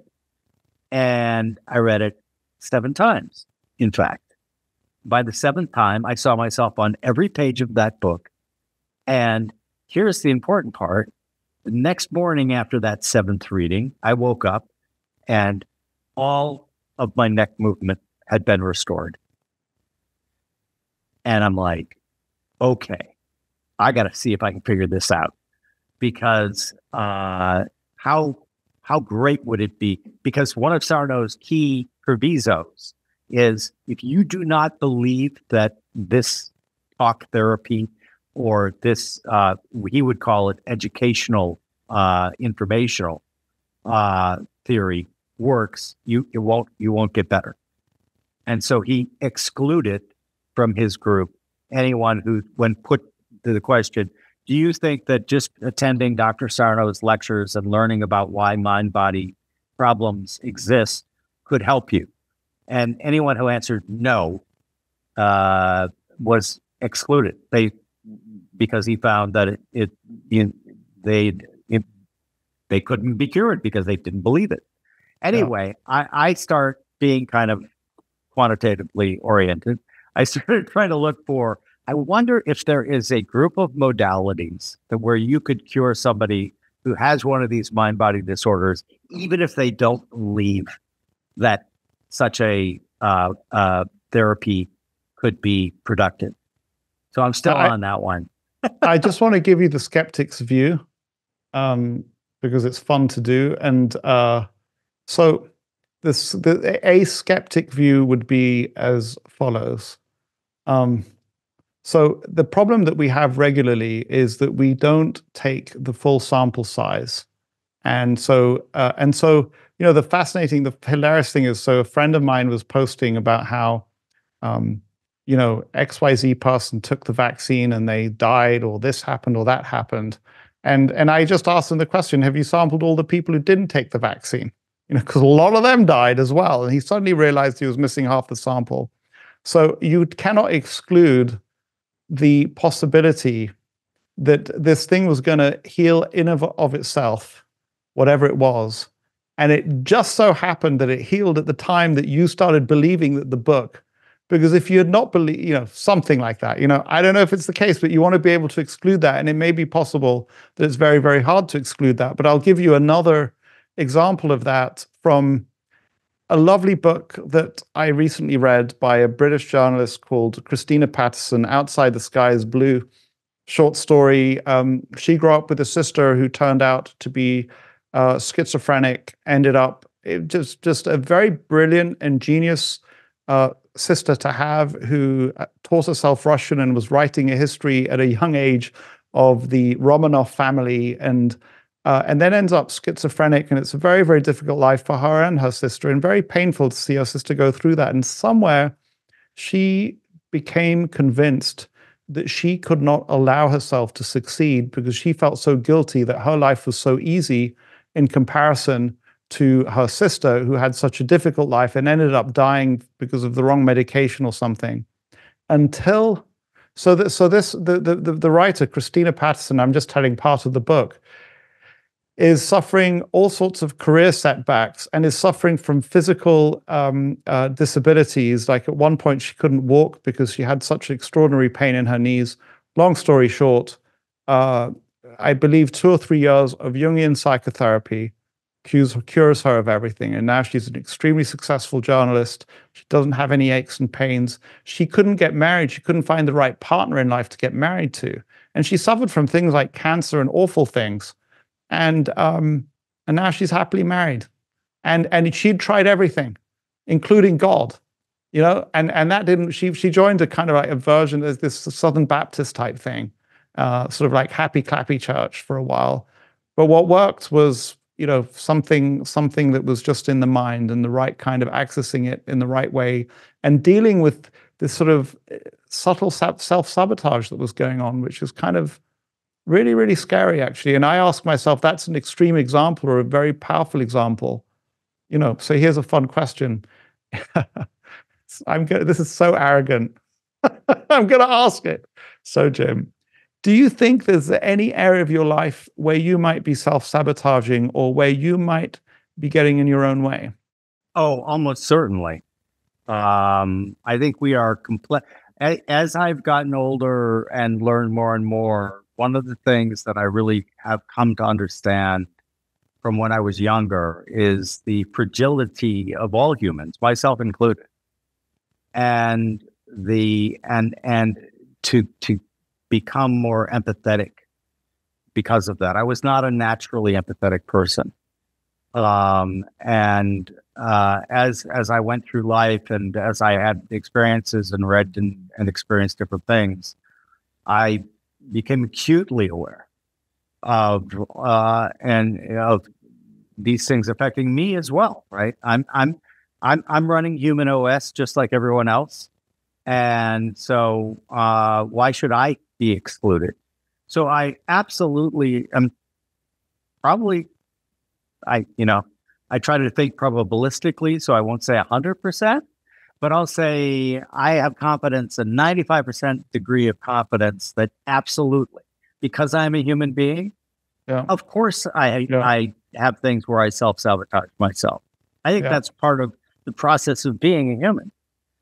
By the way, as I think of her, and it came up for me because of your neck issue and the healing, the way it happened, and now I want to read that book and see maybe there's something I get healed from just from the reading the book. Because believe me, I'm going to believe from chapter 1. I want to believe, and but there's this interesting resistance. It's one of the many amazing things about the United States, and it's not just New York, although it's concentrated in New York, is it's the self-help movement, but it's also the therapy movement and the openness to those kinds of ideas. And I used to love visiting the self-help section of the local Barnes and Noble when it was still open. And in the UK, is just less of that. I mean, this Christina. One of the questions I asked myself is maybe if she'd have gotten to that Jungian therapist 20 years earlier, how much greater would that have been? And she's it just doesn't get done as much in the UK. They kind of think that if you're visiting with a therapist, there must be something wrong with you, and sooner or later you'll get fixed, and then you don't have to go anymore, type of deal. Whereas I'm like, more therapy the better, man. I love this because this is therapy in a way as well. It's mutually entertaining therapy, but yes. So for anybody listening in, actual therapy is kind of like you don't get to talk to Jim O'Shaughnessy, but you get to be super self-indulgent because you don't actually have to show interest in the other person. You just talk about yourself. That's why you pay. I think, I think broadly that Americans are more open to that than Brits. You have the tall poppy syndrome over there in with the Brits and the stiff upper lip. And I guess we had the Puritan inheritance here in the U.S., but I agree with you completely on openness to, and I, of course, love Carl Jung. Have read most of his stuff. It's tough. Have you really? Oh yeah. I feel I have not read enough of it, and I really ought to. And another guy that I haven't read any of, and I'm really curious. And so my rule is that I want to read. If you're a German language author, I'm in a German language environment. I'm doing a university course in German. My German's fine. I want to read it in the original, but it is hard, way harder for me to read it in the original than to read it in English. But I refuse to do it, so I haven't yet read it. Another guy that I'm curious if you've read any of is Friedrich Nietzsche. Which absolutely. So I'm kind of envious of Nietzsche based on what I've read about him because they say that his writing style is incredible and that he was an utter genius in a way that maybe John von Neumann was, and that's about it. And maybe they say Sir Isaac Newton was a big genius, but it's kind of like every time his philosophies get described, it's kind of like not doing them justice because it's kind of like reading his books is kind of like it's not really about it's an experience to read his books. But totally. I'm impressed. Yeah. And of course the problem with him is he needed to be rehabilitated after the Nazis decided that they would embrace some of the ideas of the Übermensch or the Obermann, and they completely, if you read what he has to say, it is not what the Nazi Party was trying to sell at all. So look, yeah, a guy that smart tends not to be racist. They're way too knowledgeable for that, and he's been misdescribed in a certain way. Completely agree. And that's a key insight. A guy that smart. Listen, I think a lot of the things that people are working themselves up over, like racism and sexism and whatnot, the most intelligent people that I've ever had the pleasure of being able to chat with, interact with, like your insight is bang on. Like it doesn't make any sense to them to be racist or sexist or any of those isms. Yeah. They're so far beyond that. And Jim, You had me at you're bang on. I was like, oh my God, he thinks I'm right. I'm not going to listen. I tell you something. I was on a conference call with 3 lawyers, or 2 accountants and 2 lawyers. And this one team of lawyers, just whenever I noticed that, I thought, my God, I like those guys. And I realized that every time I talked, they nodded. And I realized it didn't matter what I said. They were nodding. It's incredible. So, you know what, Jim? You are bang on. You're just bang on. Why does that work? Have you read any of the works of neuro-linguistic programming? Oh, so I don't remember the names, but a very significant part of Anthony Robbins' sort of like spiel is NLP, and and so I do his seminars and I'm exposed to it a little bit, and so I learned that I don't say, oh my God, I've got a terrible cold, I hate this, I feel so bad. I needed to convert that to, I can't wait till I get better. When I get better, it's going to feel so much better, and it's going to happen. So all of those good things, it's like this. Framing is very, very important. I like to give the example of when they invented insurance, what we now call life insurance. It was originally sold as death insurance. Guy, how many sales do you think they made when they called it death insurance? Very few. All the people who hated their spouses, I imagine. Yes. But, I'm going to take a segue or a right turn or whatever you call it. I'm going to take a jump because I realize that there's somewhere that I want to go with you that we haven't yet been, and you've brought it up a couple of times. So you were chairman of the chamber music ensemble of New York, and I'm just curious. Is it just Bach that you like? Is it just instrumental? Do you listen to vocal music? Do you like? I'm just curious where what resonates with you in the musical world, because you clearly love music, and I want to know where it goes.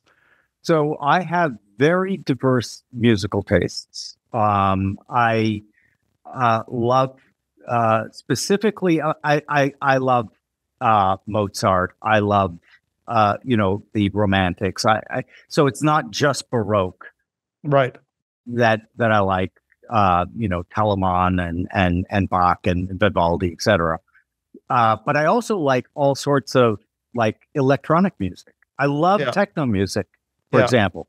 Yeah. And one of the things that I did when you still had to buy CDs, I would go to Tower Records, and I did this not every time, but I would make certain that maybe once or twice a year, I would go into Tower and literally pick CDs at random to see what I'm missing.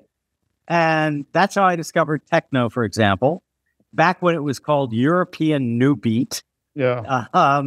And then rap, for example. I like certain forms of rap. Some of it gets a little heavy for me, but like, I kind of think of them as the poets of today in many respects. And I discovered that also randomly by selecting that. So I would say that, with I love vocals.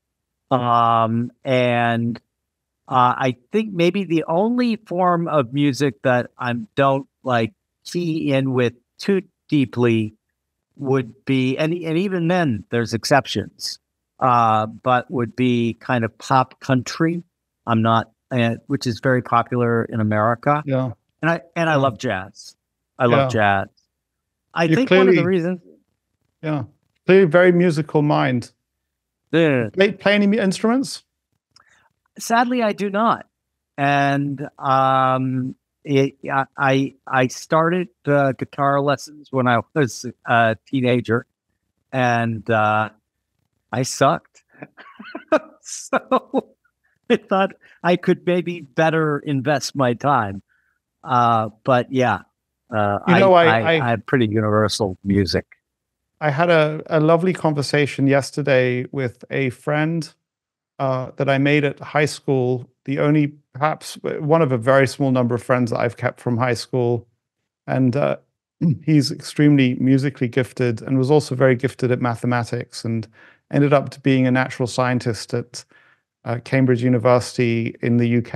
And then he's a computer programmer now, very good computer programmer, but his true love is music.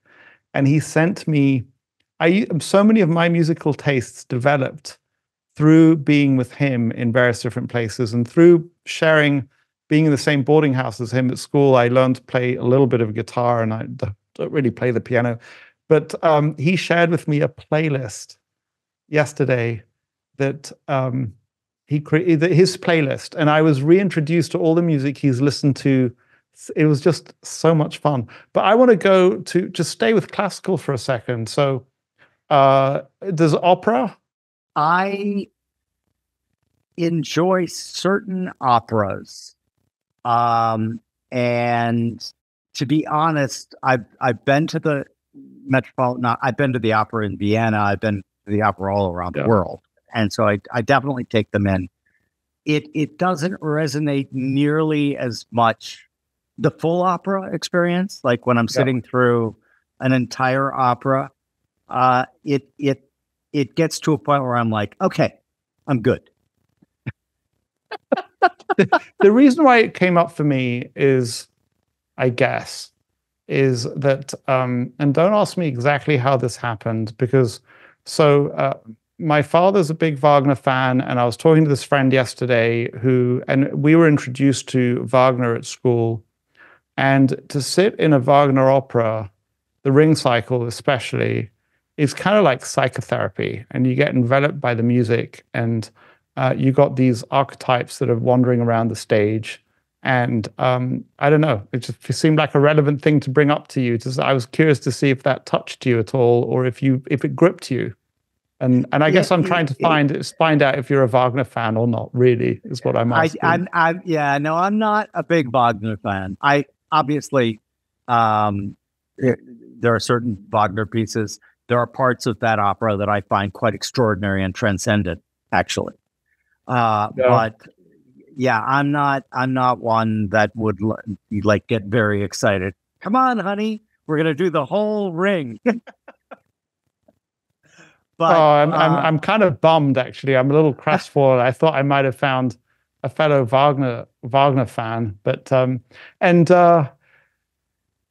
my wife, who professes not to like the opera, and I don't drag her there too often. And I guess I do love the opera. Suddenly I'm playing, and I don't necessarily have to go. I mean, the music is beautiful, and I'm playing this sort of Italian opera, Verdi, and she's kind of singing along, and she's moving her hand. And I realized that somehow this opera has gotten under her skin, which just made me so excited to discover. And anyway, what was fascinating for me, this friend, Martin Seeger, is very musically gifted and has far broader musical tastes and explores far more. And, it exposed me. He started talking about a guy called Shostakovich, who I've only listened to one piece. And he was telling me about how he's kind of stuck. I was telling him how I was stuck on Mahler's Symphony No. 1. I had this plan to listen to 2 to 9, but I kind of can't get past 2. And 2 is supposed to be the big one. There's this amazing story about this guy who started the Institutional Investor, who left it to just become an expert in conducting Mahler's Symphony No. 2. So my friend Martin is telling me about some Shostakovich symphony that he can't get off as well. It's like No. 5. He's not going to 6 or 7 or 8 yet because he's stuck on No. 5. And it's an amazing, the musical world is kind of a whole universe, if you like, even if you just stay in classical music. And totally agree. And I think that part of that comes from what I mentioned earlier, kind of the music of the spheres, hearing what I interpreted as the cherubims and seraphims, right? I think that music is, if you believe Pythagoras, music is math. And it just transports one so magically that maybe it's the mathematical underpinnings. But on the math thing, when you had mentioned earlier that, you didn't really need to know much math. I used to say to people who would ask me about investing, I would say, well, I'll tell you, once the math gets any higher than algebra, it's pretty certain you're going to lose your money. Yeah, that's a great one, actually. One of the things that I was sharing with the group yesterday was I kind of shared with them compound interest, obviously, one of the great ones to share.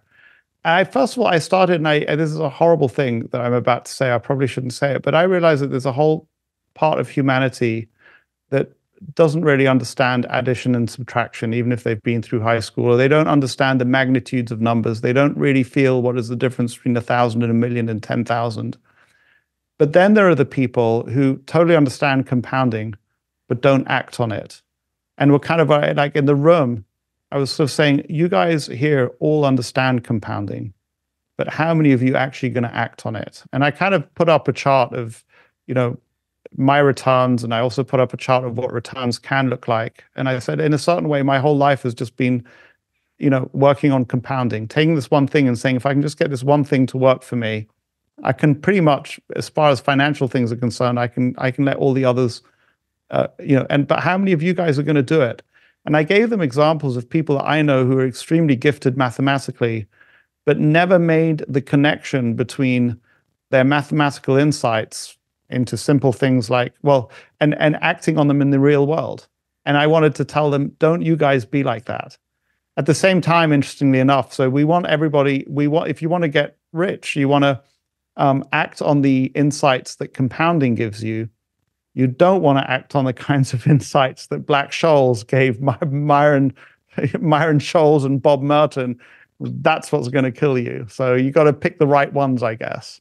So, but again, we could not be more simpatico. The shenanigans that you can get up to with math, especially when you're presenting it to people who don't have a basic understanding of math. So, for example, value at risk. If you want to really trigger me, start talking about how you can give the bar of an overall portfolio to a specific number or percentage. And yet you'll recall that back during, and of course, portfolio insurance at all predated, but this whole concept of value at risk drove me to just the point of, because not only did it mislead badly, right? When you take somebody who doesn't know, compounding is a great example as well. If you sit and you have any level of authority or credentials to be giving them advice on investing or finance, and you maintain that you can show them a single number that will show them the worst case scenario for their portfolio, to me, that's just like the math doesn't actually work.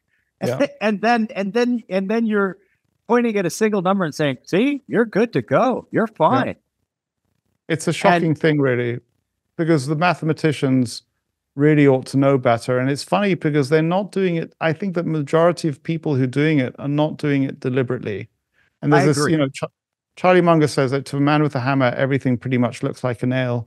And this, when you talk about value at risk, the heroic assumption that is made very early on in the model and then is just cast away as if it's not relevant is that risk can be measured through volatility. So these mathematicians, they said, oh, okay, so risk, we need a measure of risk. So now we're going to just make the heroic assumption that a measure of the risk inside this security is a function of its past volatility. That's it. And I guess it's not as heroic as I'm trying to make it out to be, that you can make the case as to why that would be, but it's not a very good case because you're assuming that all of the investors see everything about that is relevant about this security, a whole bunch of things. And obviously, and then the mathematician will dazzle the non-mathematicians with these models and with these numbers, and they won't say, look, there's a heroic assumption in here. But you know what my wife would do with you if you do that. She'd turn it back on you, and I'm going to do something that might be mean to you, but you've probably had too many interactions with your wife and other people. She'd say, oh, that's so if I'm my wife now, that's really interesting. You're getting all hot under the collar. Forget about these VAR people and all these other people. What's going on with you that you're getting all hot under the collar? Why are you losing your composure? There's obviously something that you're not getting and some work that you need to do. That's what my wife would say. And she'd probably be right. Yeah, exactly. No, actually, it was only recently where I got to this. Whenever I'm getting hot under the collar, raising my voice, getting impatient, getting upset. So it's this thing, and I'm sure, yes, it's my wife's circumstance. Yes, those are annoying. Yes, there's something in the external world that is triggering this, that is a part of the issue, that is part of the dance. But, I can't change that. And so what I need to do is get really curious and try and work out on my piece of it. So Jim, what is your piece in that? Why is that so upsetting to you? Well, Professor Jung, I would have to think about that one for a while.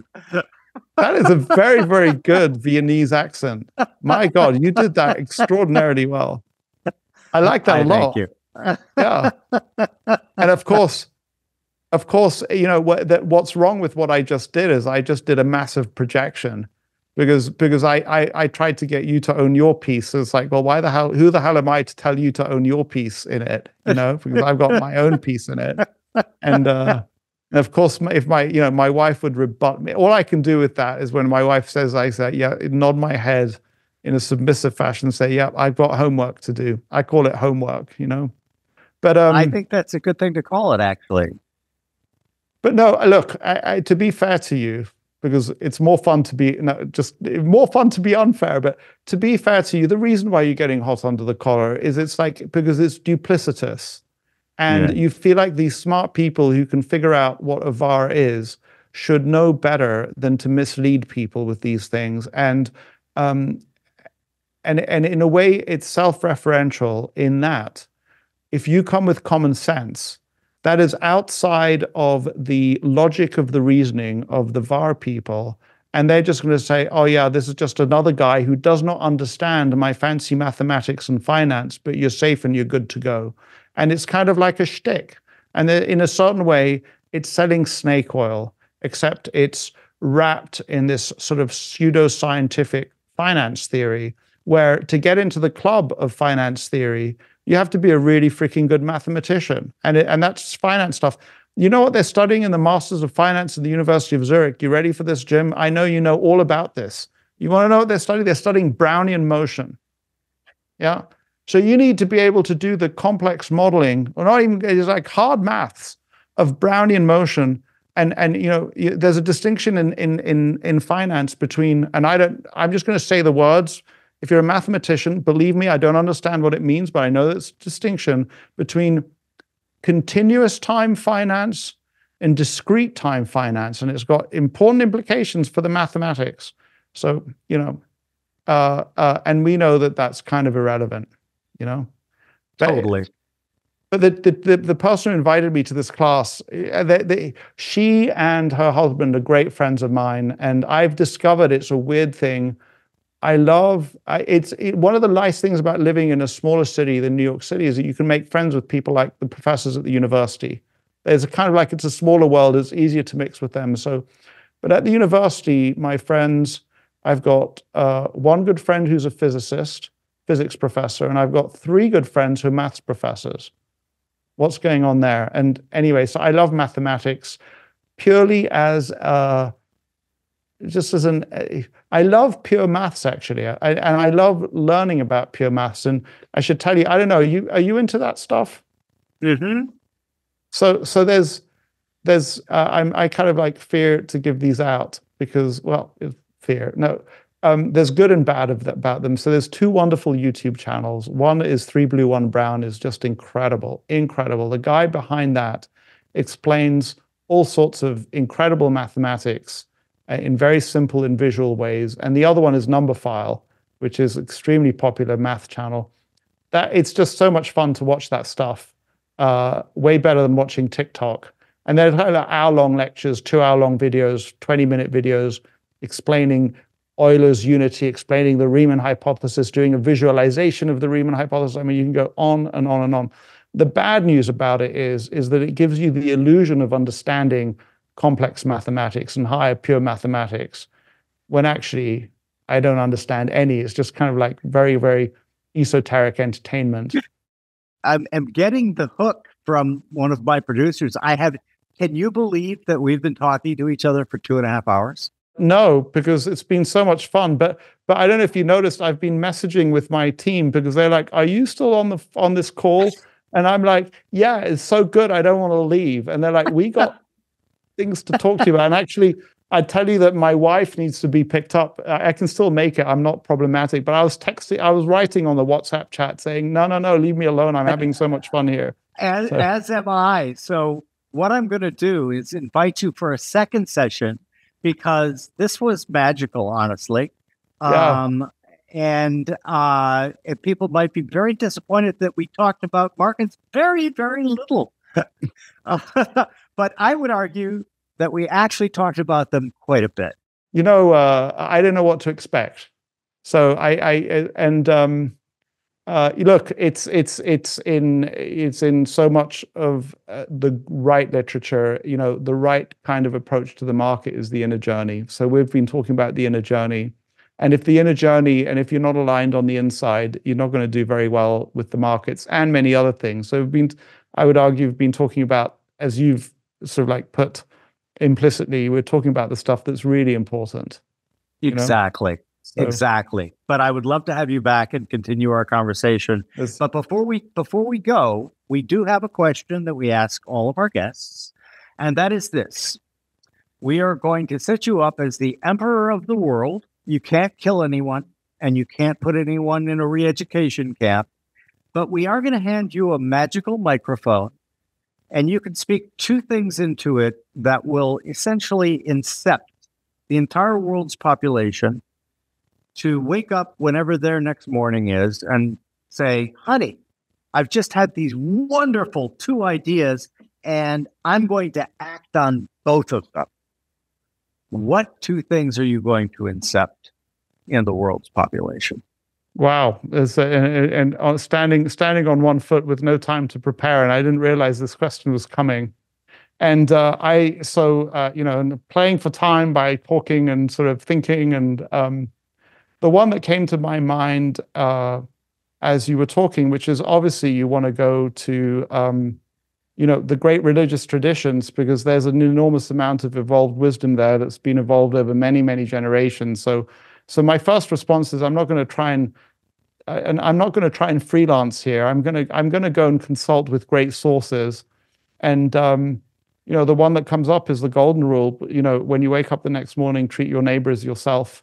And I would want to expand on that. And this comes from a moral philosopher whose name has gone out of my head. I had to study him at university, but it's this ovarian lottery idea. Realize that I think it's Rawls. The Rawls. Yeah, that's right. Thank you so much. Amazing guy.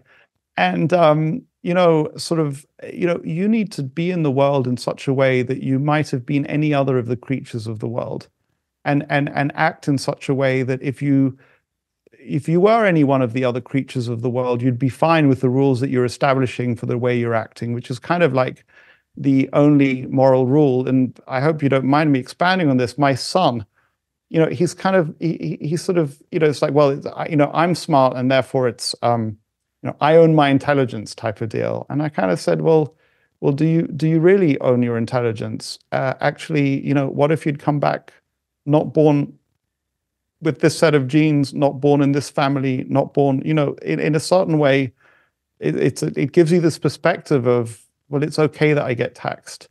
it's okay that I'm obligated to support people who are less fortunate, because I could have come back as those people. I might be in their shoes. So, treat, the golden rule, treat your neighbor as yourself. And I got to come up with another one. You do. And so obviously the other constraint that I have is that I'm talking to the whole planet. So there are a whole bunch of zero-sum things which don't work. So you can't tell the whole planet well, if it comes to investing, the whole planet's going to have a certain rate of return. The power of compounding only works on a different scale, because at some point you become too big if you have excess return. So I can't go there. I'm